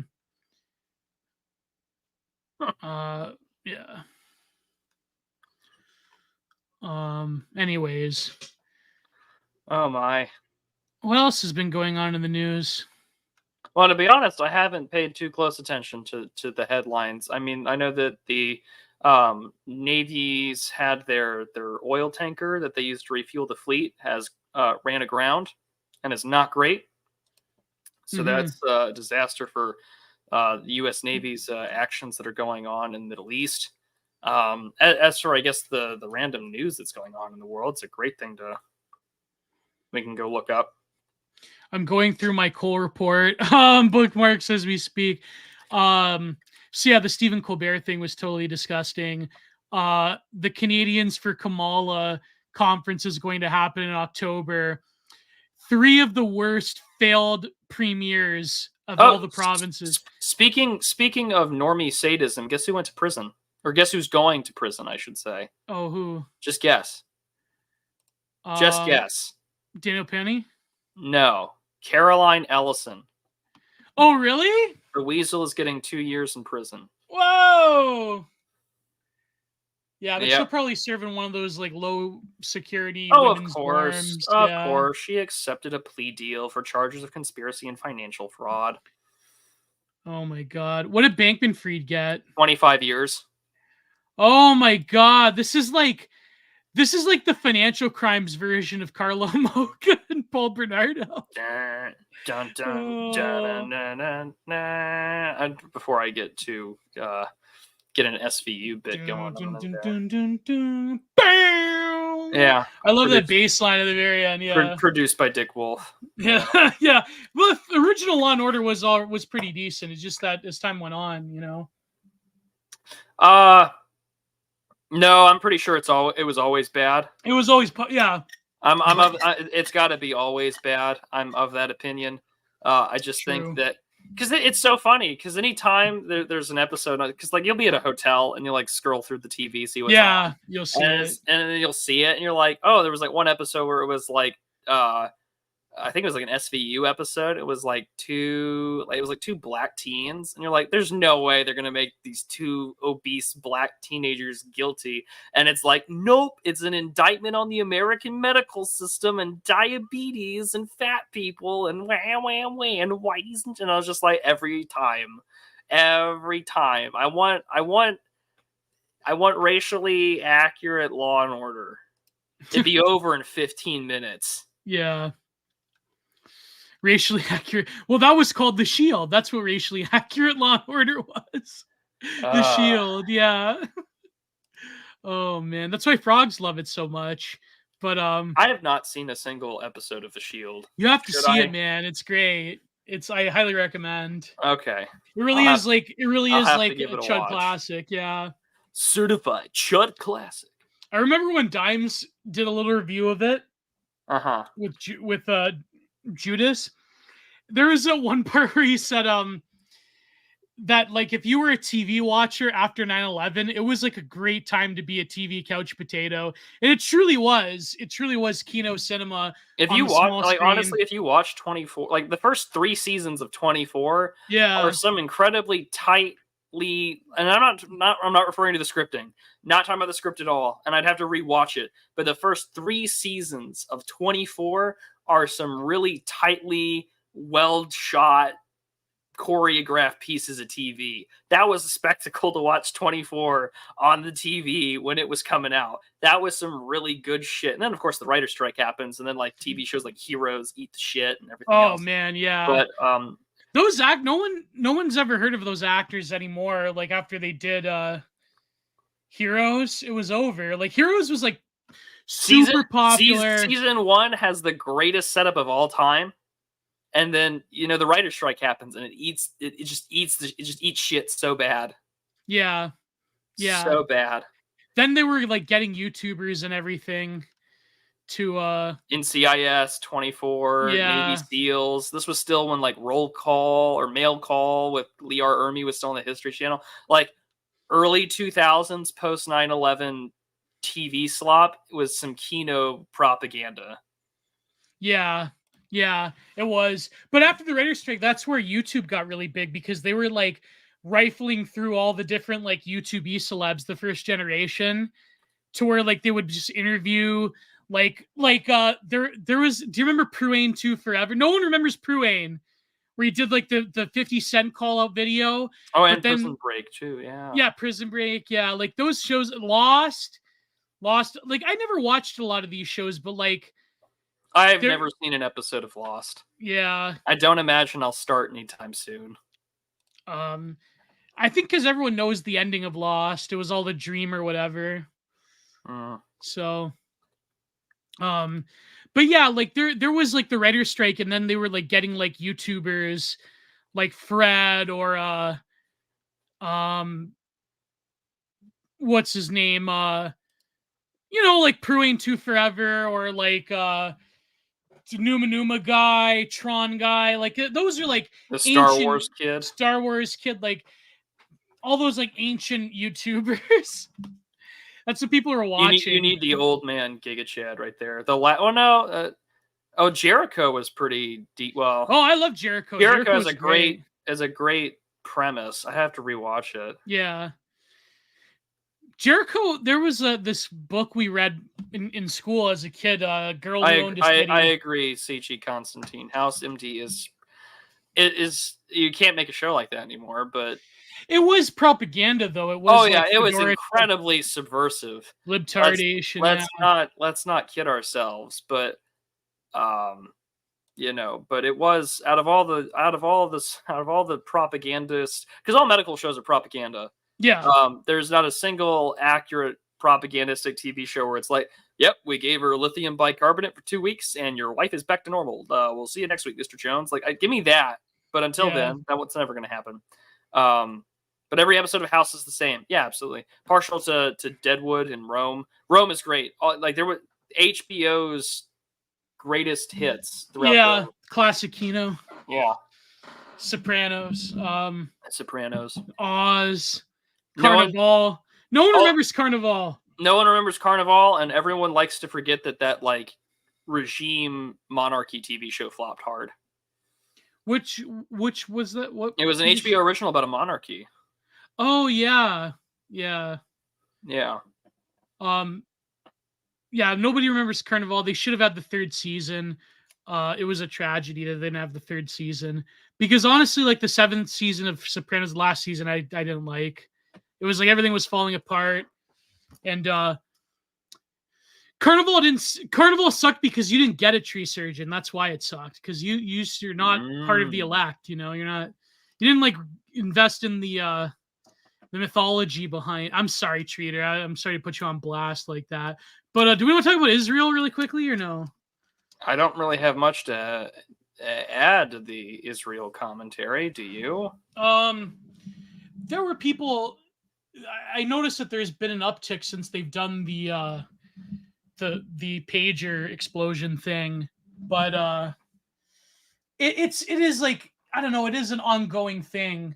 They're still doing military operations in Gaza. They're still risking World War III with Iran, the nukes, But And don't you know nothing ever happens? yeah, nothing ever happens. But I don't know. I have to go into the latest thing because it seems that revived news interest in the Israel Palestine conflict. Mm. But I I I don't have know. not followed it too closely to. Yeah. I'm a little. I think regardless of how it's going to play out, though, it's just that I don't think they're going to stop. And also, like, No. um,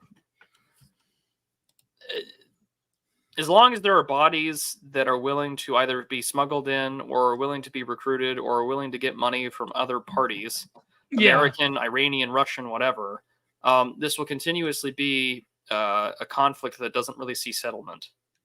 Right. Um, so we'll see.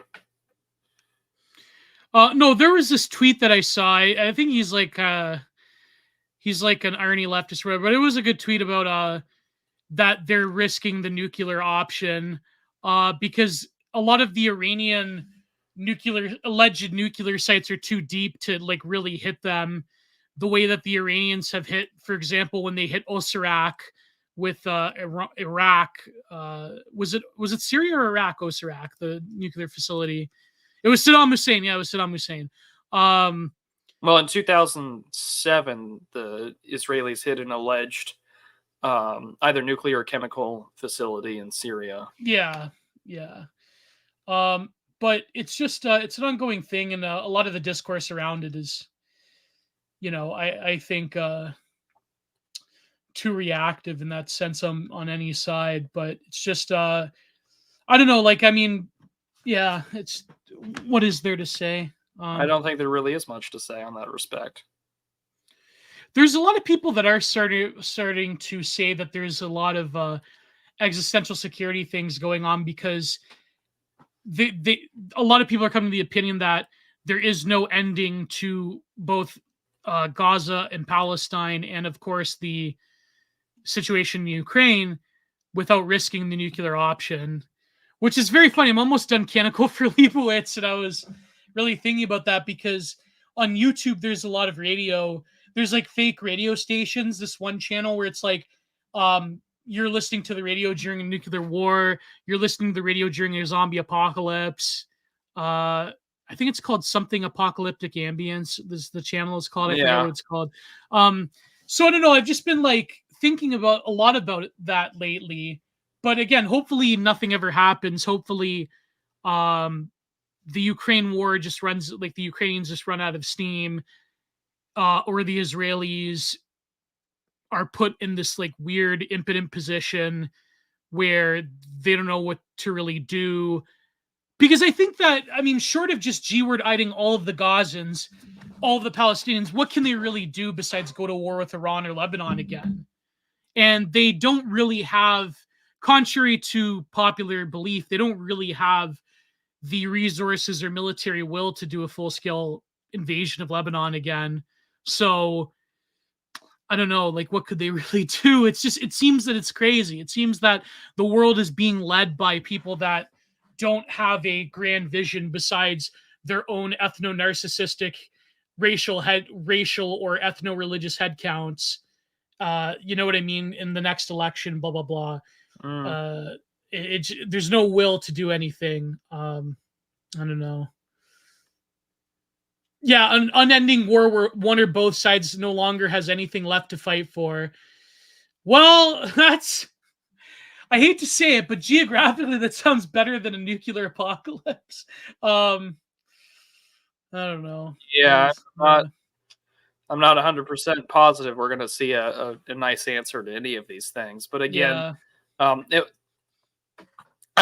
What I will say though is just going to be, regardless of how that war plays out, the real fallout, no pun intended, will come after November and leading up to it.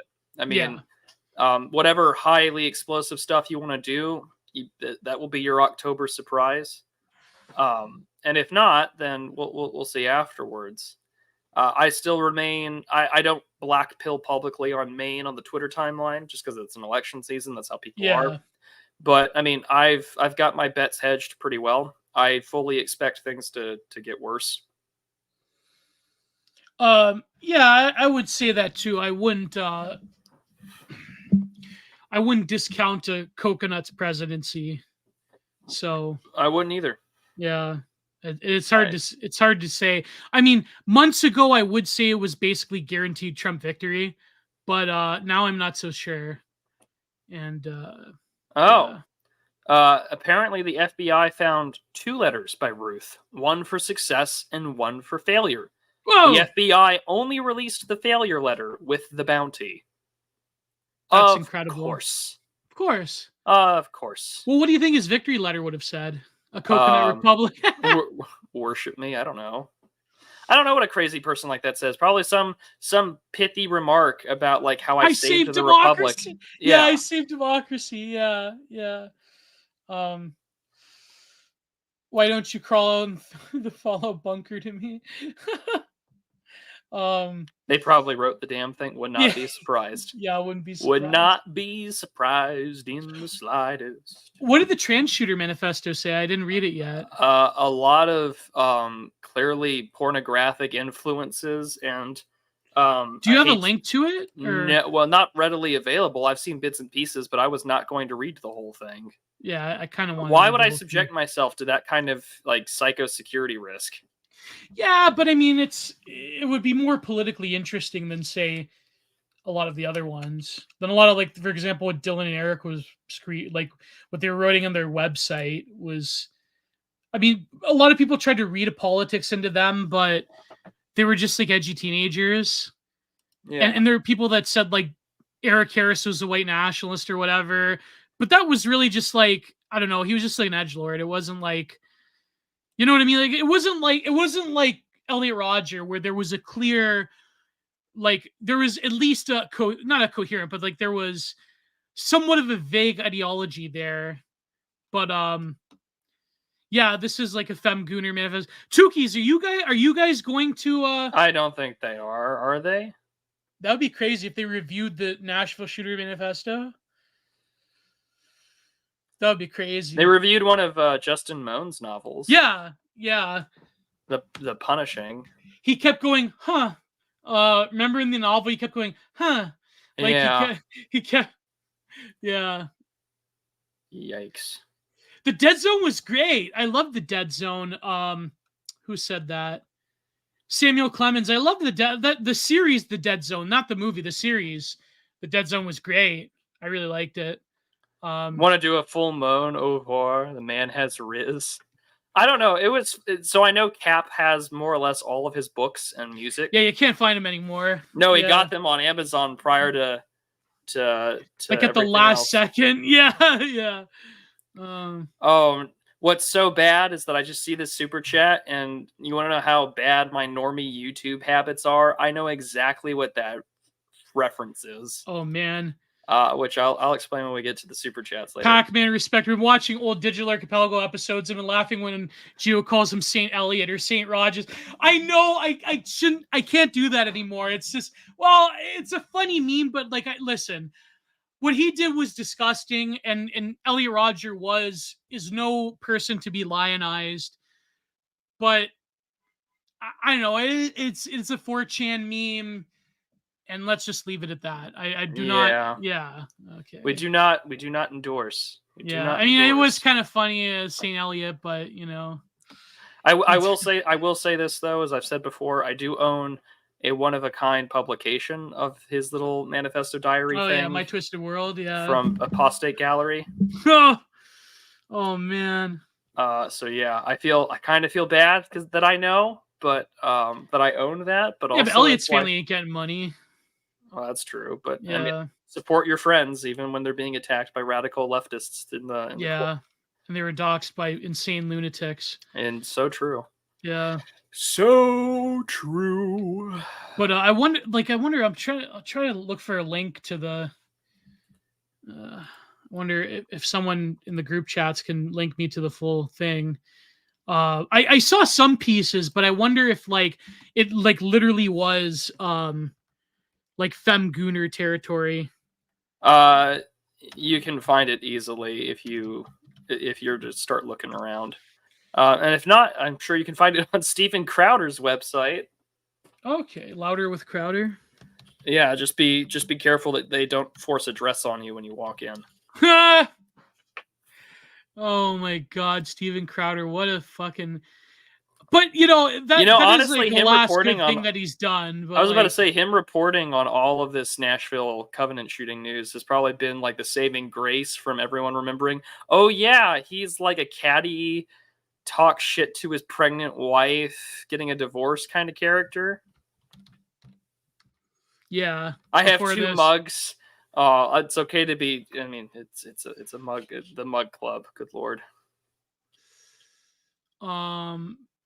90-page exclusive and Trump, Kamala, key swing state. I'm trying to find it. You have to subscribe to see it. I'm sure you can find it elsewhere, but I'm not gonna go on. No, I'm on the website right now, but I think like it's a video. But just a reminder that all journalists are bastards. Yeah.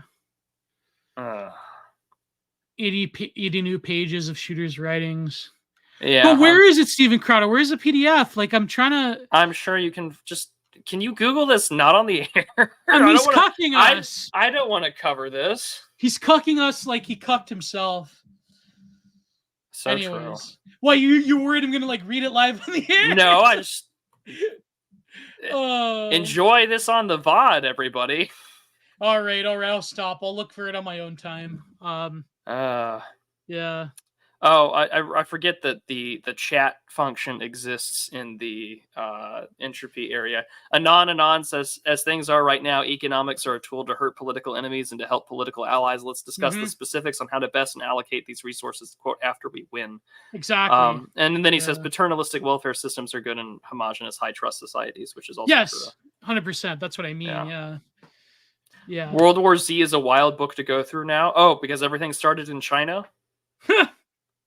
So true. Oh, man. A turkucken. Thanksgiving Conning special, the turkucken. Remember when turducken was like the masculinity thing, like epic mealtime, bacon, before bacon became like Redditized? It's just, that was like bacon still a Reddit thing? I think so, yeah. Yeah. I mean, bacon is great. I liked Battle Beagle's idea that immigration should be based on if you can eat a bacon cheeseburger with a glass of milk. Oh my god. Yes, Joshua, I've listened to a little bit of that After America thing. I have not listened to the whole thing. But I refuse to admit bacon is a Reddit thing. I remember the whole like masculinity dude wipe kind of like bacon soap thing from like, does it still exist? Like the whole Think Geek store, where it was just like all your like soy-lennial garbage that would probably sell Funko Pops today if it's still around. Is that still around? I think so. Yeah. Not the Beagle never misses, even when we don't want him to. I like it because Beags will occasionally. I said something in a chat once where I was like, "Lol," said the Beagle. Lamau, even as the Geiger counter went off, and he tweets that every now and then, which is always strange. Do you need a coffee or something, man? No, I don't need a coffee. Although, speaking of coffee, I'm happy to report I bought 2 bags of Burning Bush Coffee Roasters Perennial Blend, and it was very good. I would highly recommend their coffee. So, to the wonderful monks at St. Tikhon's Monastery, thank you. You have a customer for life. Oh, nice. Yeah. Oh wait, okay. What did Wandering Panda say? Was this about the whole? I missed out. I'm trying to keep chat here. Autistically analyze just the extras and commentaries. Don't even touch the movie itself. Okay. Think Geek is still around. Oh, that's unfortunate. 2 bag of Black Rifle Coffee Company to increased range damage. No, thank you.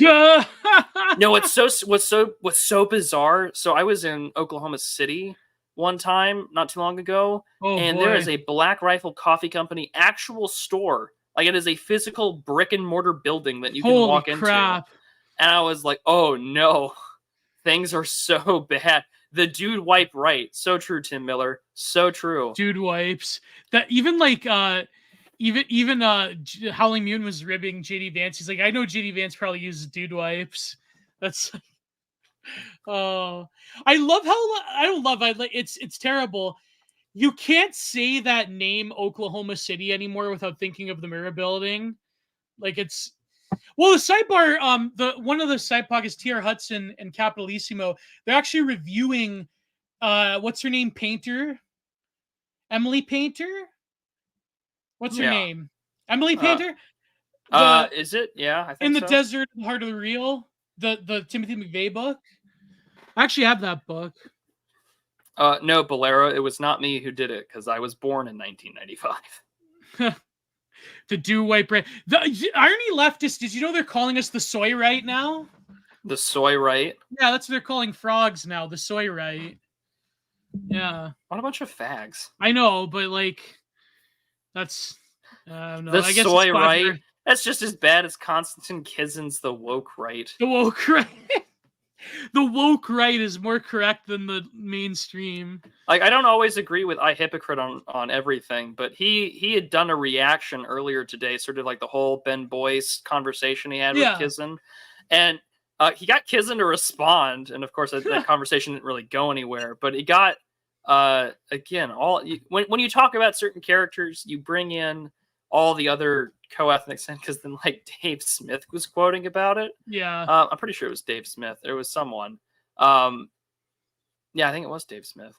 But, sorry, the book's called Aberration in the Heartland of the Real. Yeah, Aberration in the Heartland of the Real, and they are covering it on Tuki's mag, and it's great. That was about it. But oh man, speaking of things, that's another fandom that never went anywhere, which was the Warriors young adult literature. Oh, the Warriors? Glad that's dead. Remember that movie where the guy looked like Jimmy Page? No, not that. It's never mind. What's the Warriors? It's some like young adult thing with respects to like cats. Oh, it's not like the Warriors. Like not that great movie. Not that banger, but no. I'm trying to find it. Where was it? But basically, he was just talking about like, oh, the woke right, and it's like, well, the woke left are just like anti-white, like break down all aspects of civilization. Yeah. Like whatever the woke right is like woke right. I hate that phrase. Whatever it is, it's just essentially a reaction to the fact that, maybe the post-war consensus is not what we should be surviving on, and that there are things much older than that we should preserve instead. But nevertheless, here we are. Yeah, remember when there was like that moment in like the mid 2000s where there was like this weird like libtard version of Orientalism where they all watched that film, Crouching Tiger, Hidden Dragon, and then they got, then they all got high, and then they were really interested in like 7 years in Tibet or whatever. Yeah, 7 years in Tibet. Yeah. Oh man, that was great. No, not Martin the Warrior. That's from Redwall. That's not from this Warrior Cat thing. Speaking of which, someone uploaded the first season of Redwall, the animated series, and there's it's on YouTube, yeah. And there's 4.5 hours of childhood Kino. Yeah, I need to go through. I think they have the second season too. Because I read most of the books as a kid.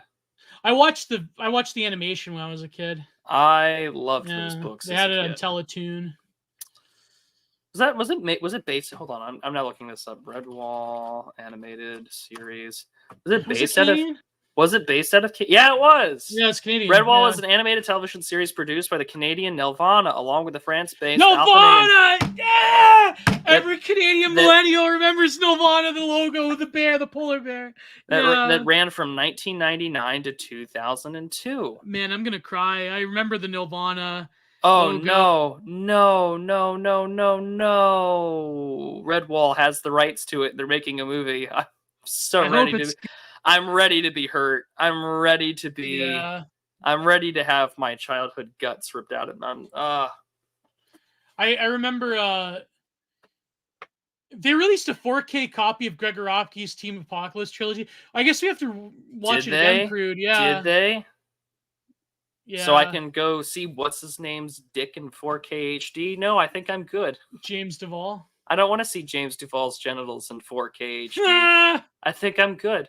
I still haven't recovered from episode 69. It's funny that the guy that played the pretty boy, or what was his name in Nowhere, the blonde kid. I don't remember his name. Pony boy. He like didn't do anything afterwards. Good. I would try so hard to forget about it. Oh my god. But I liked season 2 Redwall a bit better because like I really liked the character of Slagar the Cruel. I thought his arc was pretty good. His mother was, what was her name? Chickenhawk. Yes, Redwall with the Badgers. That's Lord Brocktree. Get it right, Vitalis. Get it right. Those were some good DA episodes, though. Yeah, sometimes it's nice when we do episodes where I don't have to play the suffering straight man every episode. Yeah. It's kind of nice. Pony Boy is from Outsiders. Yeah, I know, not Pony Boy. His name was I forget his name. I'm gonna look it up and know. Just go look it up. Go look it up. Yeah, see, now I should rewatch all the Redwall stuff. That would be fun. Oh, that would be interesting. That would be fun. Don't tempt me, Owen. But next week we have to cover Montgomery. No, Montgomery. That was his name. Montgomery. There you go, Montgomery. Yeah, he didn't do anything afterwards. But James Duvall has always been in Gregoraki films. So Nathan Braxton was born. Yeah, he just did a few. He said he was in Go Manny. Did they released a new Crow? I think, which I think they did. Yeah. Yeah. Yeah. No, it was in theaters for a while, wasn't it? And it was like The Crow, and it was just like some alt twink looking like white guy with like an Octoroon GF or whatever that he's trying to avenge or get back, and it was just like, I didn't even know what the original one was about, but I don't ever want to touch this IP with a 10-foot pole after seeing that trailer. Yeah. The mirror universe, like Star Trek style mirror universe, would be two people working for like the National Endowment for Democracy telling you how a cajillion Bomalians is good for the Midwest. I wonder who could be like the buddy duo of like a leftist version of Digital Archipelago. I wonder. It would be two FTMs. No, it could be like it would be two FTMs hosting a podcast about toxic masculinity. It could be like Ben Burgess and McManus. You're McManus and I'm Ben Burgess. Yeah. Don't they do a podcast together or no? I don't know. I think Burgess does. I don't know if he does it with McManus. I don't think about these people. Yeah. The only time I ever see these people come across my timeline is like when Dave is arguing. Dave argues with them. Yeah. Apparently, Garso Books ain't doing so good. Their distributor went bankrupt. So the mirror universe version of the Digital Archipelago would be if Logo and Campbot got back together for a reunion tour. You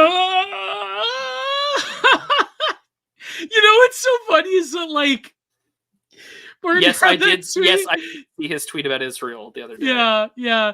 The certain word, but from the left. Yes.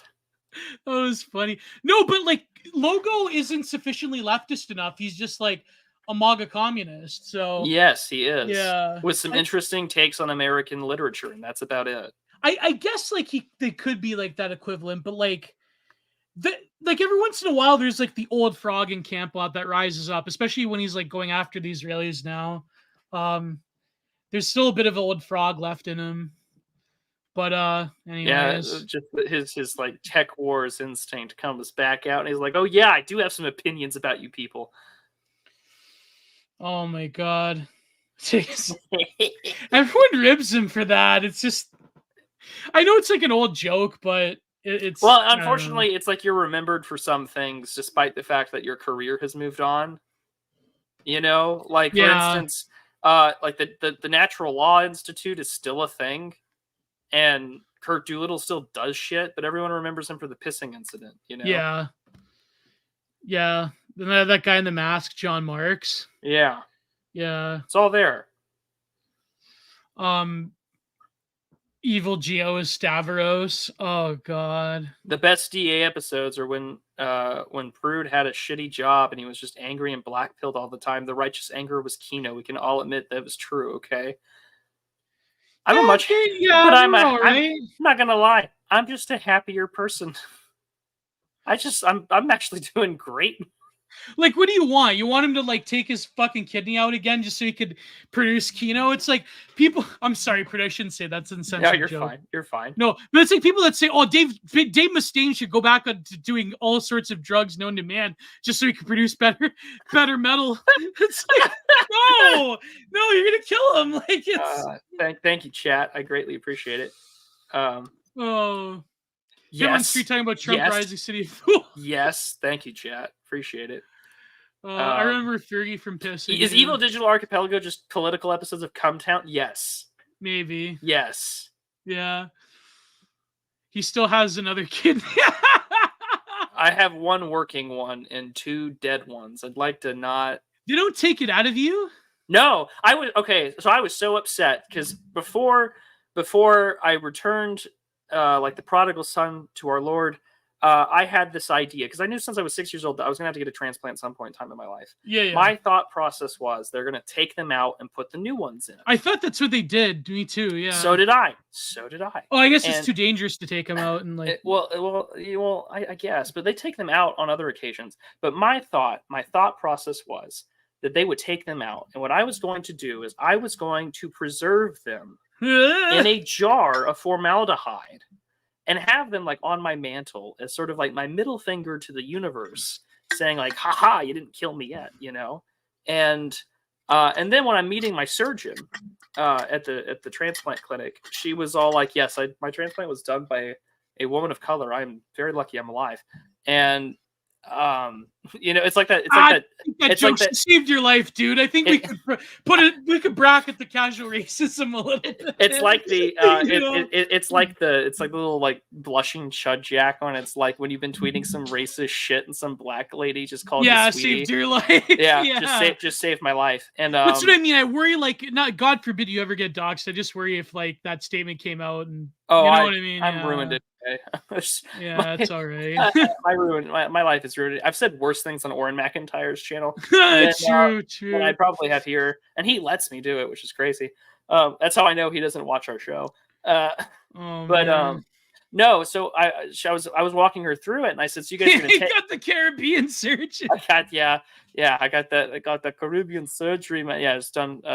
They poured me in chicken blood. Was she an FDA or like a Barbados woman or like? Oh no, she was like half black, half white. Anyways, okay. But anyways, so she was like, "Yeah, we don't remove them," and I was like, and I told her, I was like, "Excuse me, what?" And she's like, "Yeah, we just don't remove them." I was like, "They're gonna just stay in you. I mean, we're not. Why would we do that? There's not a risk for bleeding you out." No, like, but is there a risk for them necrotizing or no? No, because they're not. Okay. They're still technically living. They're still technically living. They just don't work. They have like 2% functionality. They don't work. And unfortunately, you're like your backspill. Yeah. So I she did not eat it. Unfortunately, they are still in me. Anyways, so I was like really upset that I wasn't going to keep them. Or they wouldn't be in like this formaldehyde jar. Like my middle two knees in one working. So yeah, unfortunately, like they're just staying inside my body and they're just floating there, and it's a little unfortunate because I wanted them in my formaldehyde glass jar to my middle finger to the world. But at the same time, in retrospect, I'm very glad that God has humbled me in so many ways. But and it was really funny too, because like the last person you see when you leave to go home and I was only in the hospital for like 5 days. They kicked my ass out fast. Yeah. And although I mean I was back literally 2 days later to go be seen by the transplant clinic, because man, they watch you like a hawk for like the first like 2 months, and then after you start feeling okay, they're like, all right, we'll see you every other week or so. Now I see them like every 6 months. It's great, but and praise God I'm alive. But anyways, the point was, Triple K. oh no, Oh oh no. no, Gio just casually throwing FBA out in the wild. Someone freaked on me for that. Like, Gio, why would you refer to them as FBAs? It's like a meme. it's That's what like Tariq would want. It's what Tariq Nasheed would want. For those who But don't know, means foundational Black Black Americans. Yeah. But so, anyways, like the last person you see when for me at least, I can't speak to others because I only have one organ transplant. I hope to not do this for quite some time. The last person I saw was a dietitian and a pharmacist, and it was a 2-for-1 special. This little Asian lady walks in there and she's running through everything with me, and she's like, "Well, you have to watch what you eat. You know, don't eat any raw foods because you're going to now have a weakened immune system." So she was like, "I would highly encourage you to get in the habit of having your steaks well done." And I was like, oh, we can take this out. I can do dialysis for another year. If I knew that the last steak I was ever going to have was like 3 weeks ago and it wasn't particularly good. And I was like, ugh. And keep in mind, I was doing all of this stuff in the midst of COVID from like 2020 to 2021.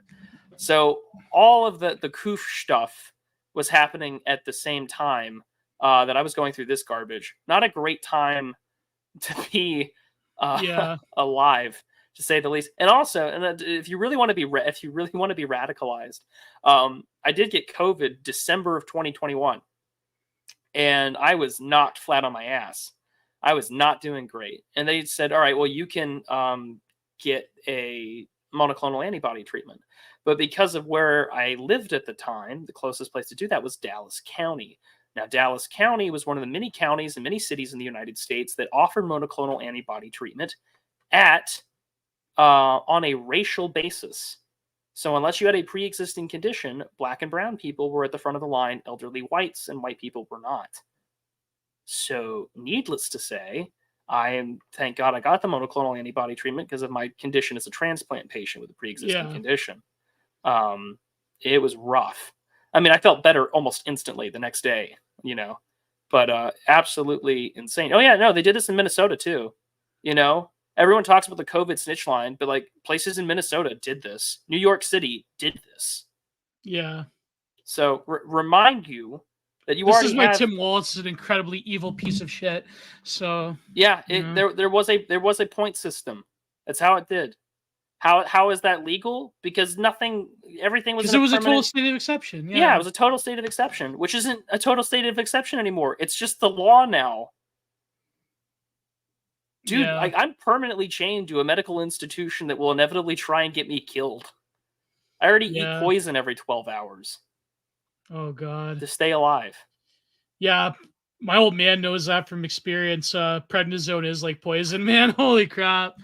Oh, I'm just personalizing something that you probably saw on your Twitter timeline 3 years ago. Yeah. And also keep in mind, like during I think, what was it? Like it was 22 or the midterms, or when like Florida, when Ron DeSantis was like, touting about how great monoclonal antibodies were during COVID. The Biden administration said, oh, no more of that because we're going to revoke its experimental use status. And then, why couldn't they just give everyone that instead of the experimental jib jab? Yeah, you know what I mean? But no, screw you. Not. Are we doing a Homo Saucer state of exception episode in the future? I mean, we can. We could. But, I think we were going to do that, but then people were. But we live it every day. Yeah. Oh, sorry, we're going to do capitalist realism, but everyone does that. I mean, it's big booty nurse twerking. I didn't see any of that, thank God. Oh man, I did not. There will be no shortage. You didn't have like a big booty black nursing. Look at this sweat boy. No, I had a nurse the same age as me in my dialysis place. Whoa! Because again, like if you ever walk into a dialysis center, and like God forbid you do, or if you're taking care of someone, you're gonna notice it's two things. It's all elderly people, or it's all people with diabetes or severe alcoholism. Yeah. That's it. And most of the time, it's a pretty hefty mix of like it's minority white. It's usually the elderly people, and then it's usually Hispanics and African Americans and blacks who are younger who are on dialysis. I'm one of the rare exceptions because I had a birth defect that caused all this that wasn't detected till I was 6 years old. So like I got to witness all of this stuff from the inside, and it's all paid for with your tax dollars, mind you. So thank you very much to the Americans in chat for keeping me alive. But at the same time, one of the things that broke me, and it wasn't really a broke me thing, but it was just really emotionally one of those like damaging things, was the people who just said, I'm done. You know, they're like, I'm ready to die. Yeah. And the elderly people who would skip dialysis for a week and die. And I don't blame them. But like, or they thought that they had nothing less. Like there's nothing else they could do. There was something else that they could do, because I mean, you're like 70 years old. You're not going to get a transplant, you know. Yeah. So it's rough to see that, right? You know, but yes, socialism is good because when the state stole my money, they used some of it to save the Prudentialist. Yes, reward your friends, punish your enemies. So I am thankful for that. Do you know that A Perfect Circle song, The Nurse Who Loved Me? No, I don't. You should listen to it. Well, she was married, but yeah, I'll listen to it. You didn't have any fantasies about when you were doing dialysis, you know? No, dude, you're sitting at me unlike all the other guys. I understand. You're sitting in a chair in a freezing cold place. Oh, and man. You're either having your arm stuck or a port used, and you are watching immediately to your left this machine pump and filter and take out excess garbage your kidneys are supposed to do. And it is sometimes painful, and other times... horny is like the last thing on your mind, in other words. Oh, yeah. No. It was not on my mind at all. Oh, man. And then sometimes you felt like garbage afterwards. So you had to like wait a minute to drive. Yeah. So yeah, Gio's talking about hitting up a nurse. It's all attached to it. Oh yeah, no, Gio will think with his dick for the rest of his life. It's just he's got that med in him. It's okay. Oh man, be a good boy for me and take your medicine. Have you met nurses? There's nothing to fantasize about. Yeah, I mean, you have to understand. It was a wild time to like be starting on YouTube and on the internet during that time period, because I'm scrolling through Twitter and I'm seeing like the most depraved nurses twerking shit known to man, knowing like in 3 hours I'm going to drive myself to dialysis in the hopes of not dying. It was wild. So yeah, what makes dialysis painful once you are stuck? Oh, well, because of how much fluid they pull out of you, because they're pulling fluid and getting rid of excess stuff. So they might pull too much fluid out of you, and it causes insane muscle cramping. And sometimes your blood pressure can go through the roof, or it can drop really low. So it's you have muscle cramps. You can. When I was doing at-home dialysis, sometimes it would pull too much, and I would get the worst cramps in my thighs. Oh God! It was bad, man. I couldn't sleep for hours. It was, and then of course you have to wake up in the morning, make sure that the site is cleaned and your hands are clean, and then I'll disconnect, put everything away, put a cap on, make sure it's got the iodine on it so you don't get an infection because it's technically an open wound. And then all at the same time, right? Like you got to take this like giant bag of fluid that they pulled out of you with the cleaning solution, which was a glorified sugar solution of sugar water that has all this excess garbage in it. And you're just like, all right, time to dump this outside and then get your day started. And you can't dump it down the drain. Oh, I lived in the woods. I just dumped it outside. Oh, okay, yeah. So yeah, it's rough, but I don't. Thank God again. Thank God for all things that this is in the past. Yeah, the nurses dancing on TikTok during COVID stuff was evil. Oh yeah, it was, man. But like, I think that not in the fun way though. EL, not in the fun way. I think that, like, in hindsight, at the time, I was very pissed about it, but I never had any of those fantasies. No, but, like, the nurses dancing on TikTok, like, obviously, some of them even dancing with COVID patients was or in vicinity, it was incredibly disgusting and but I think, like, a lot of them said, well, it's the way we deal with stress, and, to me, when I look back at it, I don't really...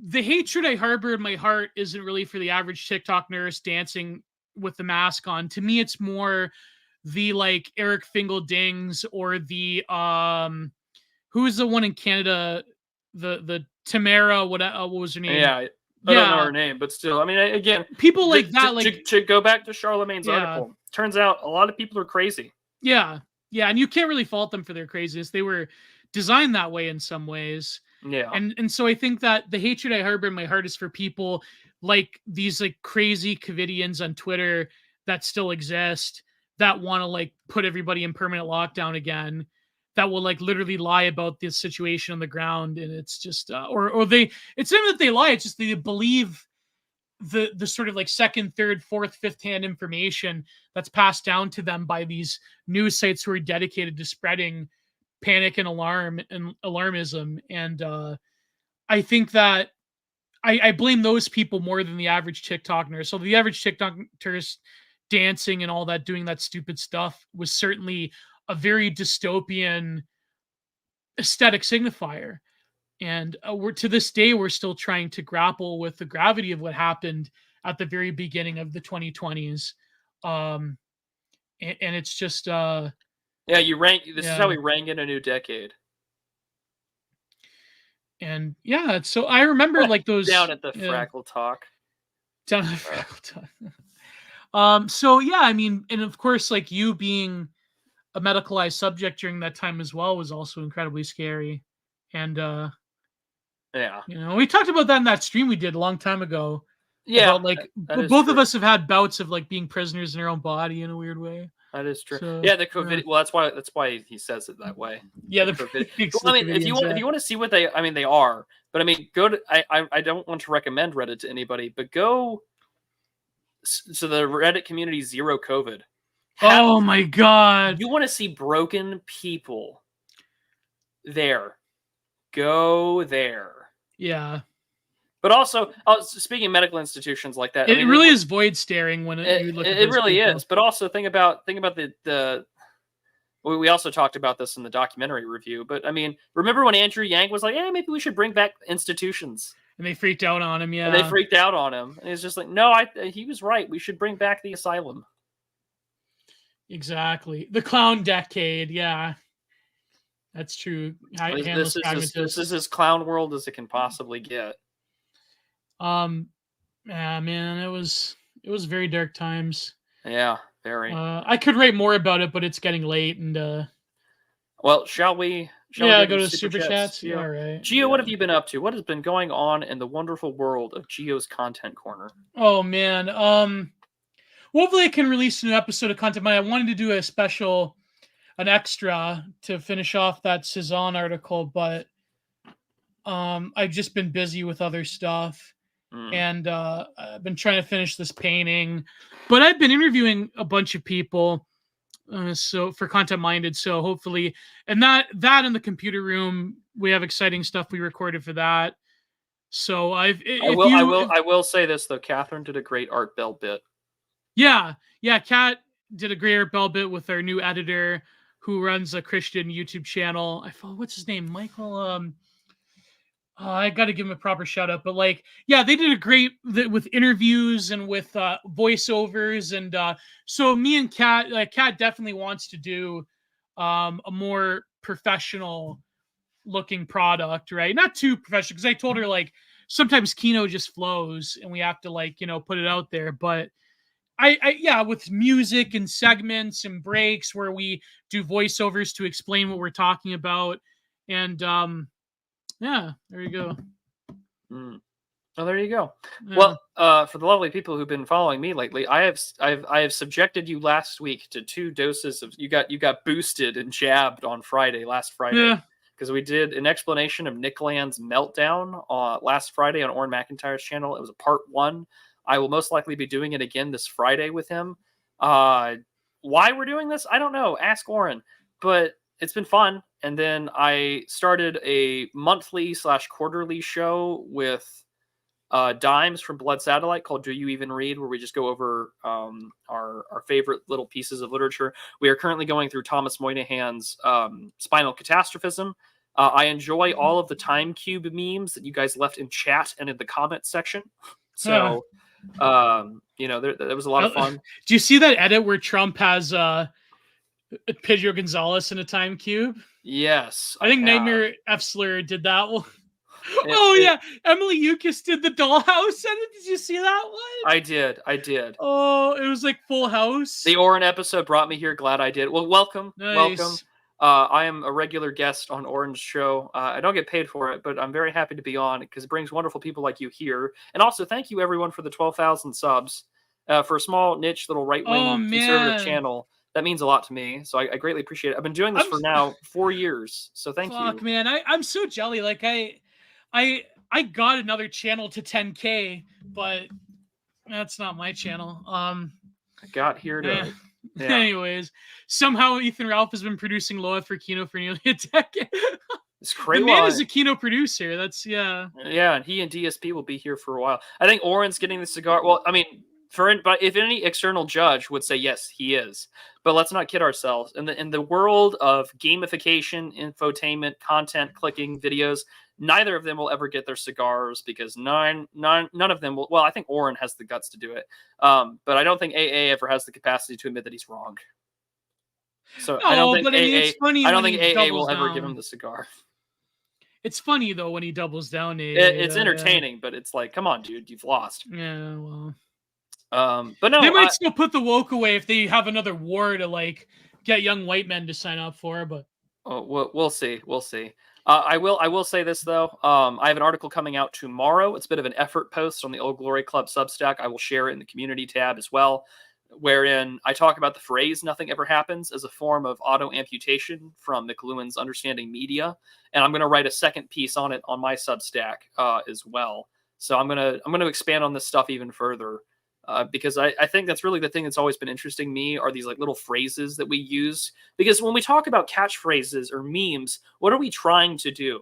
We're trying to condense long, big philosophical concepts and these like, sort of like scalar truths into nuggets of info that we can say. Like, what do we mean by woke more correct in the mainstream, right? Like, that can take like a very long time to explain. But we've managed to successfully crack it down into a great sentence thanks to Kovefe and on. And it's fantastic stuff. So I think that I'm going to write more about that in the future. And I have some longer form essays as well. I went on a recent trip at work, and I wanted to just talk about the drive and that sort of experience. Because one of the things I love about my job and my other job that I used to work at was I always had to drive. And I love driving. I love the road trip. I love the open road. And I think that it's something uniquely American about it. And more of that will come, I think, in the future. But let's get to the super chats. I would highly encourage you wonderful people to use the Entropy link that is in the description as well as the pinned comment in the YouTube chat because it takes less of a cut, and Entropy has been very good to people who often get demonetized. So again, your support is always greatly appreciated. If you use it on YouTube, that's fine too. I greatly appreciate the fact that Gio and I are both monetized on there. Our links are down below in the description. He has Patreon. I have Subscribestar. Both are always updating. So by all means, if you want to be a long-term supporter of either of us, those are the links to do it, as well as with channel memberships on YouTube and other places. Only $5 a month, unlike $8 a month. That's true. Sorry, Night Owls, but Gio and I are cheaper than $8 a month. You can definitely support both Gio and I because I am on Subscribestar for $2 a month. He's $5 a month on Patreon. That is $7. That is a 2-for-1 special.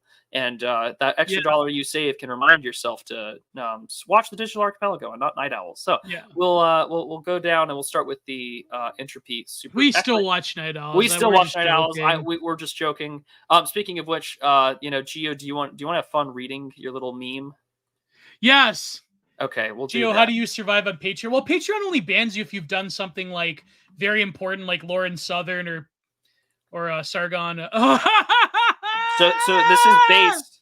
This is originally based off of a Trump campaign text. Alert! You're a traitor! You abandoned Digital Archipelago! We were told you were a tried and true, lifelong patriot. But when Prudent Gio said we were running for top of the sector if we took back the house from Night Owls, you did nothing. Was Digital Archipelago wrong about you? This is your final chance to prove your loyalty or be branded a deserter. We're giving you one final chance to stand with Digital Archipelago. You only have 17 minutes. That's amazing. I still laugh at this. I still periodically go to it on my Telegram. I saw it on the YouTube like community post, and I felt like the factory worker meme. I was like, guess we beefing with night owls now. And we took the house back from night owls. And we took the house back from future Moldova. And you did nothing. Was DA wrong about you? Top of the sector. Oh my gosh. Hello, Mr. That's D. Great. It's That's amazing. Let's start with I'll start with the YouTube ones. All right. We'll go from there. Some guy sends $10. He sent this before the show, and I'm very thankful. $10. Very thankful for the show. Prude, your spinal catastrophism video is excellent, but as I'm watching it, I keep expecting Gio to cut in and ask, "Did you hear about such and such e-girl? Love you both." No, ironically, Dimes would do that for me, and it was very good. We're gonna give Dasha some spinal catastrophism. Oh! No, I'm not making that. It's stupid. I'm not a Dasha guy. I'm an Anna guy. We know. All right. After I know what she looks like, consider my taste. Your tastes being judged. She doesn't look bad. Come on. She's got a very heavily Slavic. You know, it's just not for me. She's just not my type. I know. She's too skinny for me too. But it's just But we'll go on. She's a very nice behind the scenes. I'm told she's a nice person. So. I'm sure they all are. I block you girls. There you go. Valero393 says, "I'm going to need you to put down the pizza and condoms and talk to me on camera. I have a few questions for you from our discussion about the predator hunters." Yeah. Carville is a loser. He backed evil people who ate, and he gets what he sees and gave them power. He now sees his treacheries for naught. Yeah, it's like we mentioned earlier. It's very sort of like leopards eat my face kind of Gollum He is story. Close to Tim Walz, but it's just that he's probably, how shall I say it? He has more cunning, you know what I mean? But he does inevitably back the same people that hate him for being a Southerner and having that accent and being a old white guy. And, but he's like ruthless in a very, I don't know. I mean, you can respect ruthlessness, but at the same time, that ruthlessness is for a very evil imperial end. You know what I mean? Like, it's just, do you remember, was it Juanita Broderick or was it another girl where that was accusing Clinton of RPing? I'm pretty sure it was Broderick. Where he's like, you could drag $100 bill through a trailer park and find her. Like, that was like, yeah, no. You know, like, I understand, like, people like, oh, that's base. That's like base manosphere red pill, but like, no, it's just it's anti-white, anti-American talking points. Yeah, yeah, and it's to help a literal predator who was a president, you know. True. Favela Veronica for 199 says, Madness Combat 12 is out. This is not a drill. I am not online enough to know what that is. But what is Madness Combat? I guess we're going to have to look that up to figure that out. But if you know what this is, well, now you know. The 12th, I guess, episode or song or whatever is out. Machiavelli sucks to go says, one day Prude will have guards guarding his office.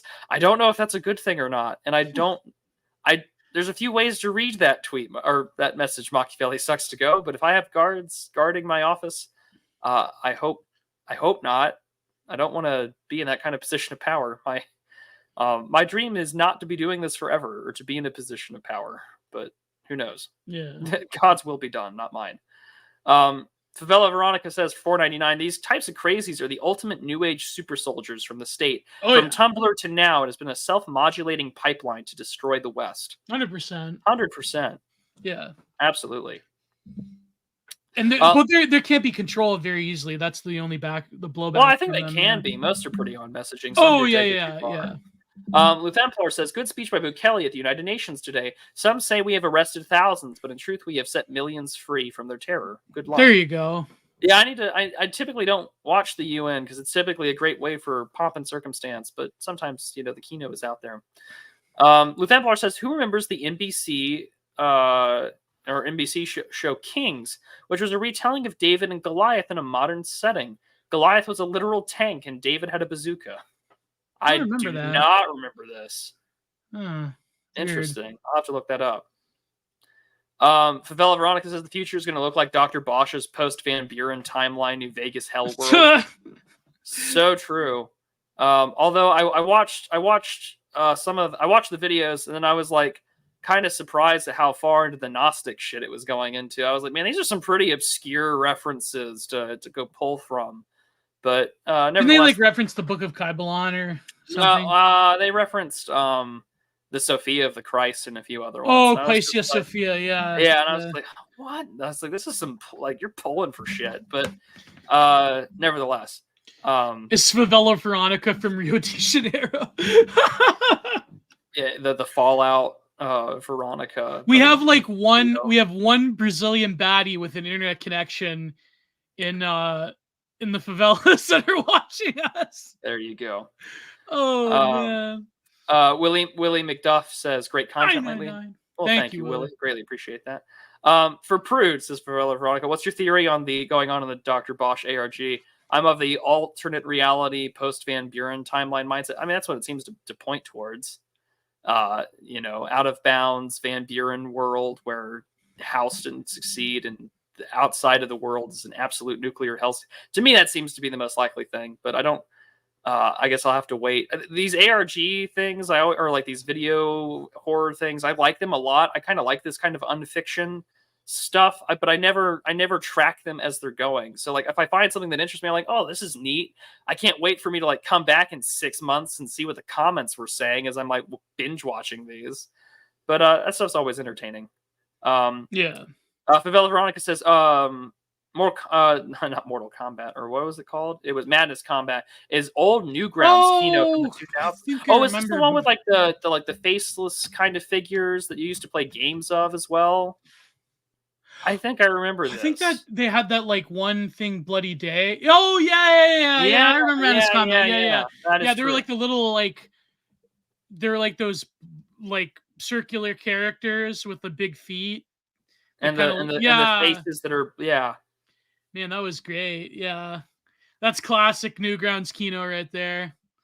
That is Newgrounds Kino. Okay, I'm glad that someone explained that to me. Thank you. Appreciate that. Wendigoon guest host. We are too We're too small for Wendigoon. And plus we are too I don't think Wendigo needs to. I don't think a talent agency owner needs to be like, oh yeah, let's have these two far right guys on as a show. Yeah, he doesn't need any more of that kind of speculation. Yeah, they already call him a far right fascist for being a normal married Christian man who teaches Sunday school. He is. I truly pray that he never has a Wendigoon exposed type deal. I hope not. Because to me, he is the. Well, they tried, but it was all nonsense. But it's just like, I don't know. I really don't want the Southern happy centrist, love me guns, love me wife, love me Jesus guy to have some terrible scandal. Sex crime. I don't. Same with Thomas Skinner. I hope he remains pure forever. I saw the Tucker and Martyr Maid interview. Yeah, we talked about it. It was a little bit of a lefty bit, but also a lot of it was really based off Pat Buchanan's The Unnecessary War. Yeah. Which I can't call lefty at all. It's very very paleocon. You know Thomas Skinner, right? No, I don't. The English, the working class English guy. Is this the guy that does the Friday video? Yeah. Oh yeah. Yeah. I hope he never, because he always has videos with his kids and everything, and I hope he remains pure forever.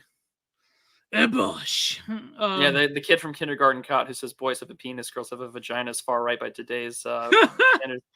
You could tell that Thomas Skinner is probably more based than he lets on because he always makes fun of Keir Starmer. He's gotta be, yeah. Keir Starmer always watches my videos. That's why you said Bush. That was funny.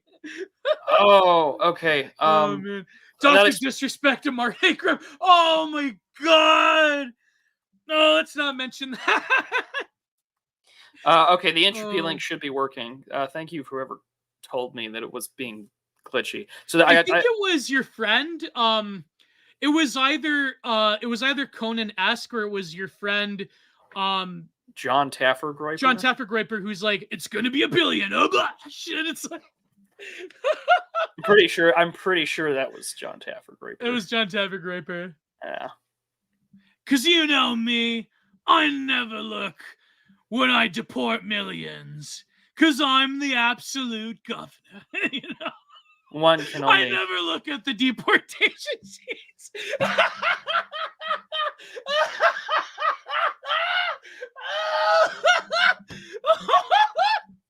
You know me. I never look at the deportation sheets because I'm the absolute governor. Good Lord. It's gonna be $1 billion. Oh gosh. Oh, I'm sorry, Prude. That was too funny. You're too good. funny. You're good. Oh. Let's see here. Sam153 sends $2. He just says Sneed. Thank you. Appreciate it, sir. Charlie Mackey sends an American $20 bill. Thank you very much, sir. Greatly appreciate it. He says, good evening, gentlemen. I hope you are both doing well. Have any of you read Neuromancer? I recently finished it, and man, I hope everyone in that story dies. A true sign of classic cyberpunk. Yes, I have read Gibson's Neuromancer. Also, did you know that he worked on an early version of like the Aliens 3 script? Yes. Okay, that was a fun thing I learned about recently.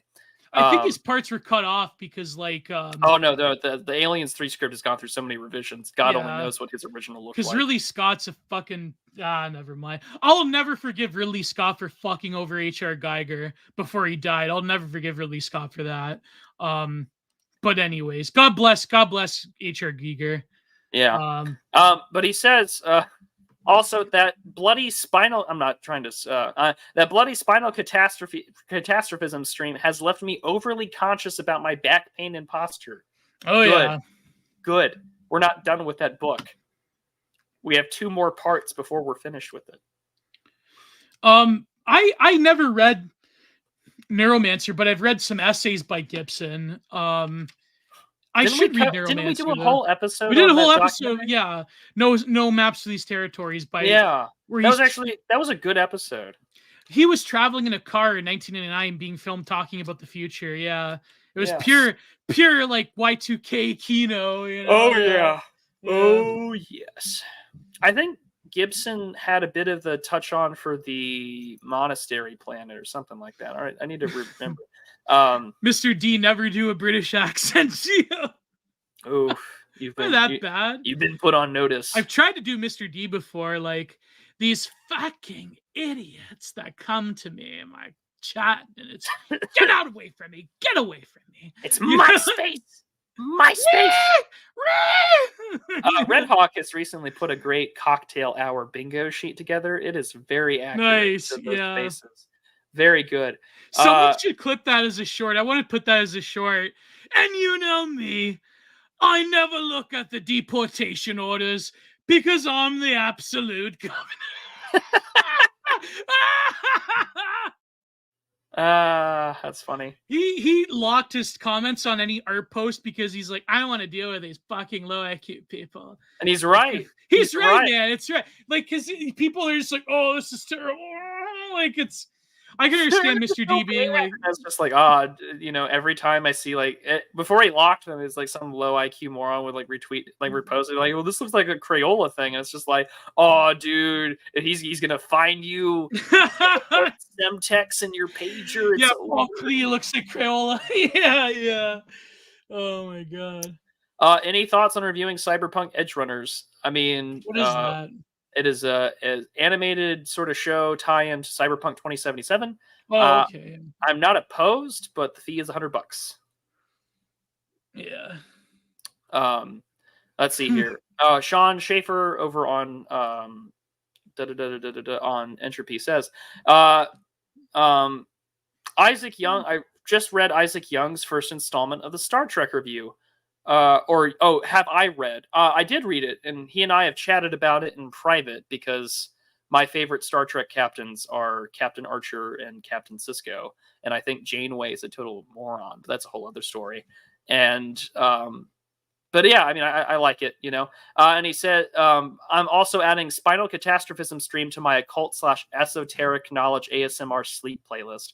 I hope I never end up on the, like, because our friend Apostolic Majesty, who is one of the best history YouTubers ever, his lectures are amazing. I have learned so much from him. he recently got an influx of people watching him.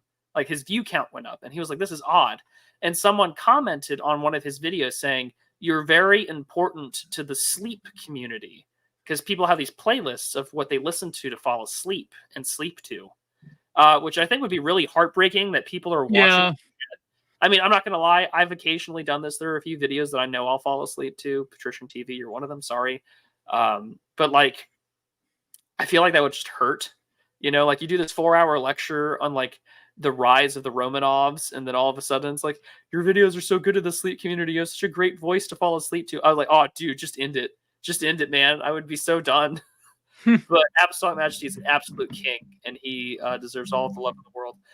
And then Favela Veronica says, "I got you in a couple of weeks." Well, I'm looking forward to it. Nice.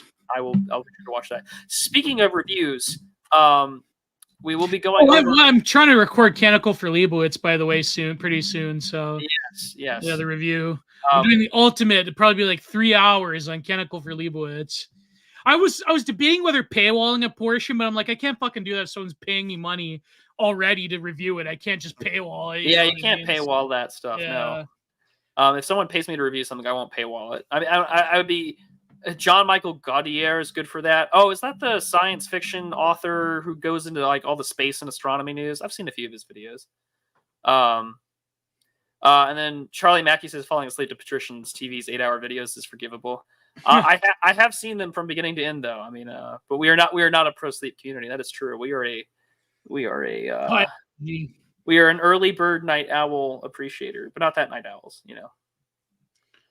Nobel Prize winning Robert Schiller's Yale course on financial markets is great for sleeping. I actually don't really sleep with any music or anything. Yeah, me neither. I don't. I really don't.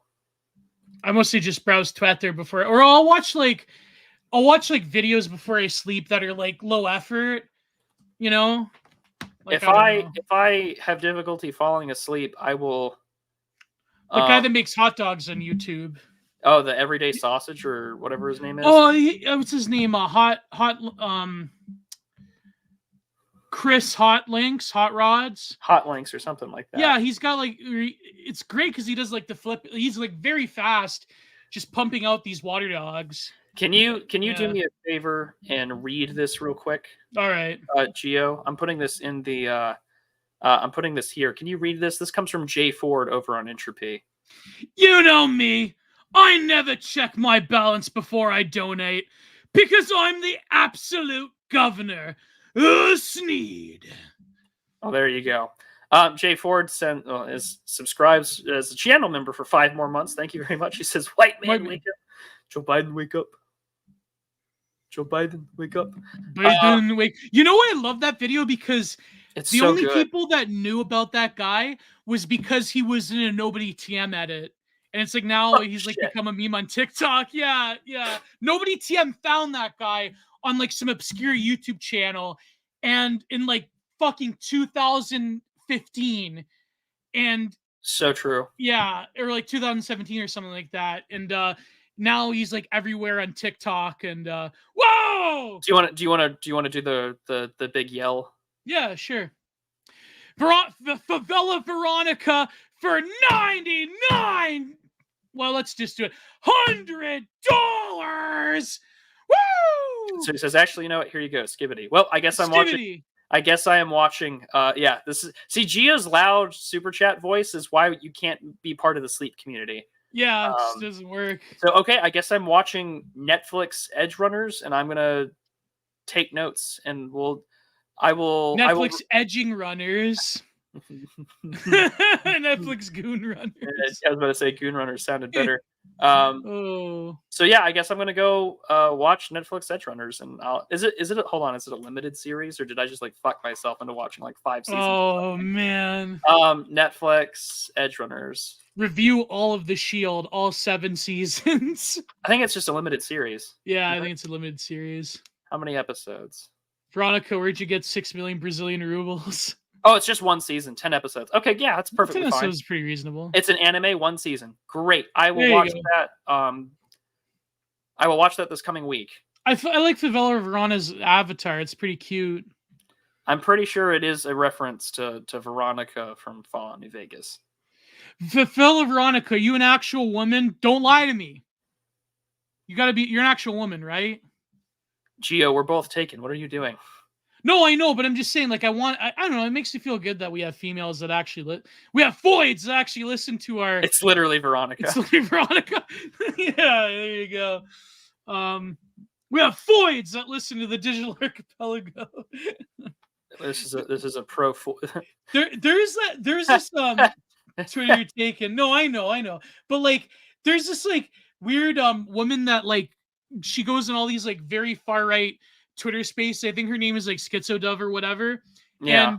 And she like you'll lurk a space that's like run by like, I don't know, a guy from the Goyim Defense League. It's like there's some like random e-girl in there called Schizodove. And like, oh my god, like it's Edge Runners is actually Kino. You'll appreciate the recommendation. Yeah, that's fine. Oh man. There's some women that watch Night Owls. I shouldn't say that. There's women that watch Night Owls. We have women that follow us, and yeah, that's what I mean. We probably have more women. The show. Who's probably have more women watching them? UO or us? Oh, probably UO just by numbers. But let's go. Yeah, you're right. I'm checking. Hold on. Let's just go check Studio. Let's go check. Let's see. Lady of Shallot. I like Lady of Shallot. No, but like, who is his? Okay, Lady of Shallot. Who is the other? I have now gotten over 1 million views on YouTube. Thank you. Wow. Analytics, real quick. I just want to see the audience gender thing. Who is that other woman that he had as an admin? I have a lovely 98.8% male audience. Oh, this is just the last 28 days though. And a 1.2% female audience. So to the 1.2% more women watch me, women. I think, because I have like a lot of art. I have like a lot of art. Yeah, you do a lot of art stuff. I'm more explicitly political. People really like the Man of Art episodes. I should do more. I want to do one in James Tissot, and I want to do one of Mark Gio pronounce anything correctly, child. What the hell was zine? On episode 100. Oh, I don't. Zine. It's Zin. Zines. I say zine. It's Zin. Zin. I know it's Zin, but like there was It's Vivek, not Vivek. You know what's funny? John D and my good friend Philip Daniel, they both hate when I pronounce French words. I think I could probably speak French. It kills me. Avignon. Mount Avignon. Good Lord. Gio, you were killing me. But no, it's like, oh my god. Maybe because like I've been used to like Quebecois French, that it's like Mount Avignon. It's a soy right feud, y'all. The best is when you go and watch old Montreal Canadian games, but like with the French commentators, like when they're playing the Maple Leafs, or it's like, or they're playing the Bruins. There was this one game you could find. It was where Patrick Waugh, he saved 60 shots on goal in one you one almost playoff said game. 60 goy. No, I said 60 shots on goal. You almost did. No, 60 shots on goal in one playoff game. It was 1994, and it's very funny seeing the French commentators like flip their lid, like I have Freddy. And they were like saying English. You know what's so funny, Kato, is that like this Wojak is actually very accurate to what I look like, minus all of the wrinkles around my eyes. Except it's a pipe and not a cigarette. What does your brothers look like? Do they look like you? My middle brother does. My youngest brother looks way more like my dad. But my middle brother started out with like really blonde hair as a kid, and then it reddened out. So he's got like a really red beard and thin red blonde hair. Whoa! But my middle brother, or my younger brother, I'm the oldest, but the middle child, my younger brother, he and I got confused as twins all the time when we were little kids. Oh wow! Yeah, so we look a lot alike. Not anymore. Do you have a mustache too? No. I have a mustache, and my baby brother has a red sort of beard. Yeah. But yeah, I love. You know what's funny is that my old man has a friend who he like really hates the Quebecois. You know, he's like, they're screwing us over, and so he like refuses to say Patrick Waugh. He says Patrick Roy. It's Roy. It's like, oh my. Oh, Gio's mispronunciation is part of a deep psycholinguistic experiment. It certainly feels that way, doesn't it? Yeah, but I say Michel Foucault. People say Foucault. Even fucking James Lindsay says Foucault. Like, it's... I'll never forgive the French. Idiot. That's true. I'll never forgive the My French. mom hates French. I'm like, well, you speak Italian, you speak Spanish, you speak Portuguese. I've read too much postmodern shit to ever respect the French again, and that's okay. Yeah, true. I'm gonna keep reading that garbage anyways. She's like, I hate the way it sounds. So true. Charlie Mackey asks, Fallout New Vegas, how do you treat the Brotherhood of Steel? Do you nuke them and kill Veronica? I usually go with a Mr. House run, so yeah, I end up killing them. But you don't kill them until you get all the power armor skills that you need and, do some quest lining with Veronica, and then you kill them all. I usually save the main quest for last. I always go through the DLCs before I want to have fun again. From spinal catastrophism to accent catastrophism, it's all geo-trauma to me, buddy. It's all geo-trauma. Yeah, there you go. It's all plutonics, except it's geo. Is Fallout New Vegas the one with dragons or no? No, that's Skyrim, and that's not Fallout. No, did Fallout have a dragon? No, it did not. No, has mutants and shit, but no. Oh yeah. I thought the new one had a dragon. No, if it did, maybe in Fallout 76, but I don't. Fallout 76, that's the one. Yeah, that's something that flew around and shit, but I don't know why. The one with dragon. He's Fallout 76 ready. He's totally ready for that. I remember Fallout New Vegas had a Meshuggah poster in it. He had the Zen poster, I think, in one corner somewhere. Yeah, Fallout 76's final boss reused the Skyrim dragon. Arthanax! It's so true. It's so true. Again, I wouldn't know anything about Fallout 76 if it weren't for Patrician TV and private sessions. But the last super chat of the evening is from our good friend, Owen Selesky. He says, "Evening, gents. I hope you are all well. Looking forward to the Wildcat review next week. I have a question for Gio. I am stuck between working with one medium and developing a style versus going between multiple mediums. Thank you and God bless." Oh, okay. I mean, I work with multiple mediums. I'm starting to consider doing some mosaic stuff, to stick to my concrete roots. But I think when you're starting out, it's better to just stick to one medium and be really good at it than just trying to be many different things. Now, I work in processes that are different, but I find a way to make them very similar. So, for example, the basic structure of an acrylic or oil painting, I don't use oil. I only use acrylic when it comes to like fine art painting.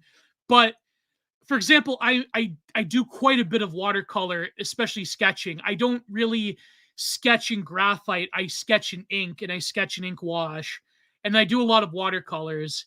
But the way that I make it similar, because I use watercolor paper sometimes that are toned, like tone tan or tone blue, because I'm always working from the middle values out to the darks and lights. So the way I accomplish that is to use gouache, white gouache in particular, where you can sort of hack the watercolor. I know a lot of watercolor purists, they hate this. They're like, no, only use the negative space of the paper, which I still use the negative space of the paper, but I noticed that to me, it's just easier to use more of an illustrative style to where I'm using gouache with watercolor, because gouache you can mix with any watercolor and make it opaque.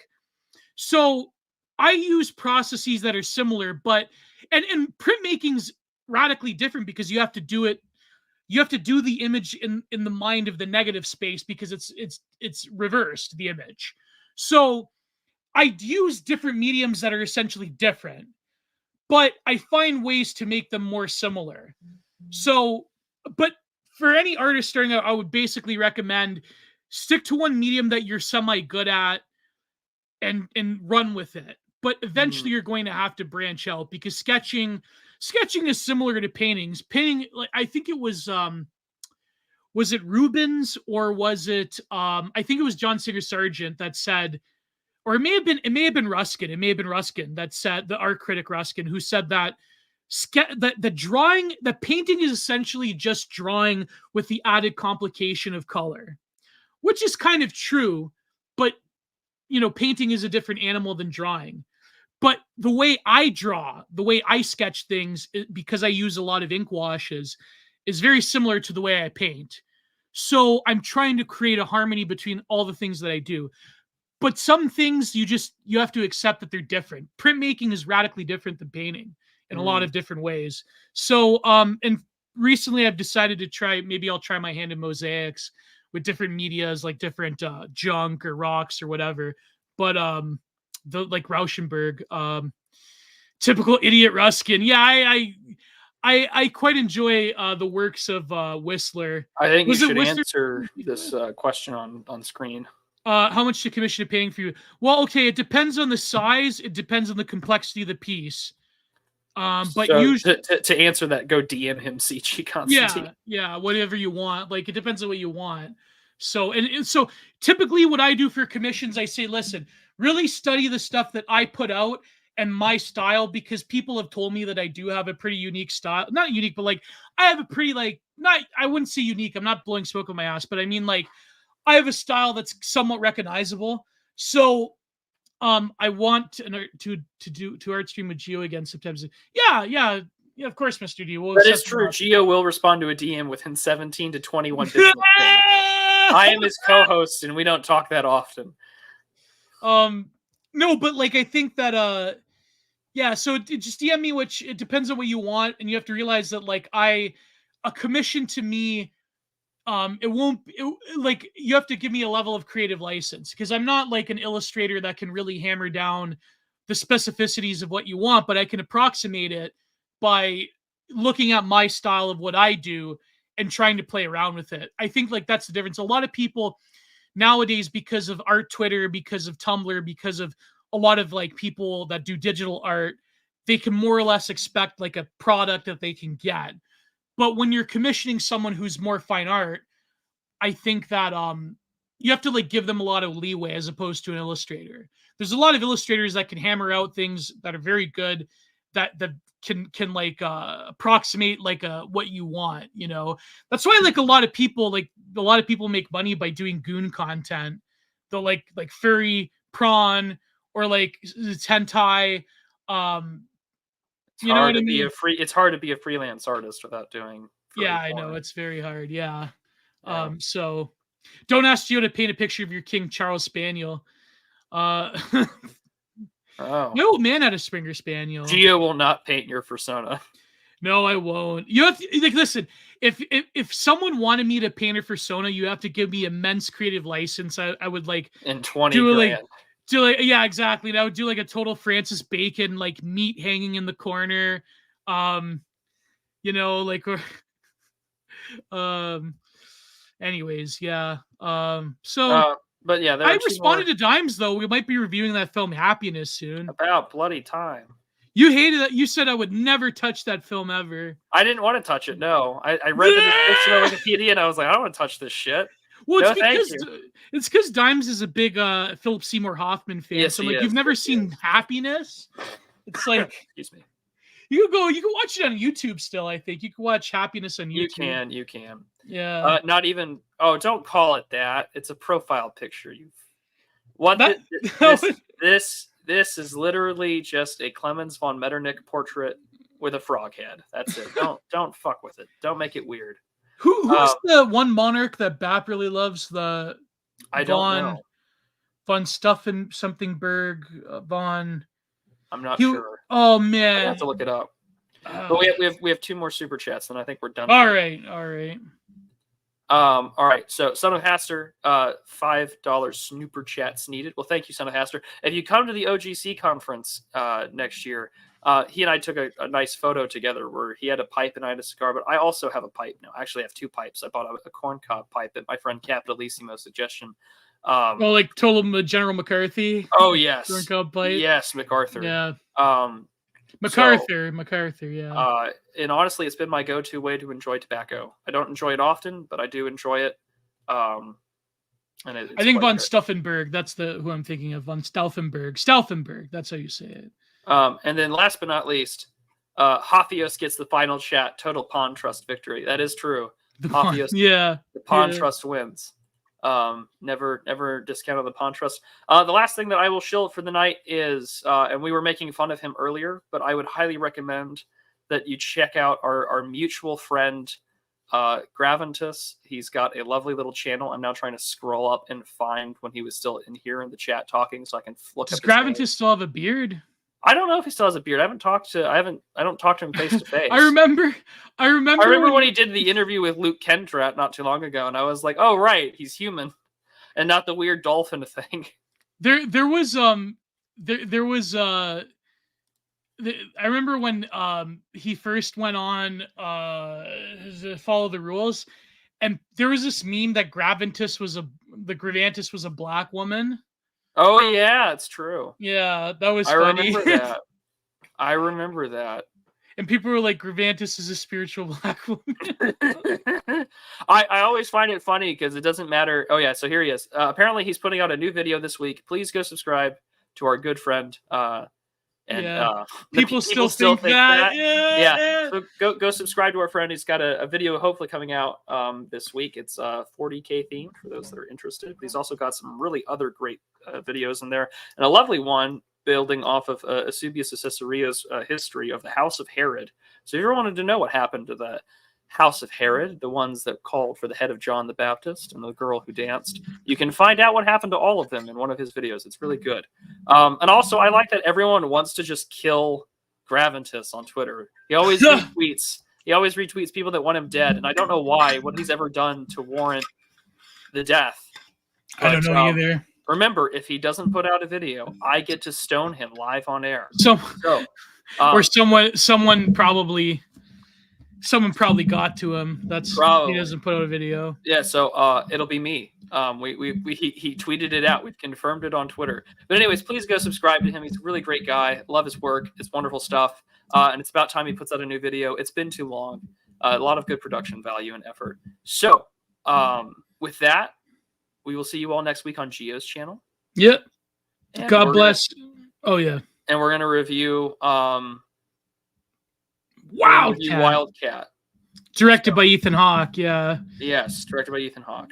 Yeah. And his sister plays Flannery O'Connor. Yep, it's a Flannery O'Connor-based movie. So we're going to have a great time with that. We will be live next week, same time on Gio's channel. Be sure to check out the playlist on YouTube. And I will be uploading the backlog of all these episodes onto the wonderful podcast places that you love to listen to your podcast to. Subscribe us on Patreon and Subscribestar. The links are down below in the description if you want to be a long-term financial supporter. Great stuff as well. And we will see you all next week. God bless. Goodbye. Too sweet. See you, gents.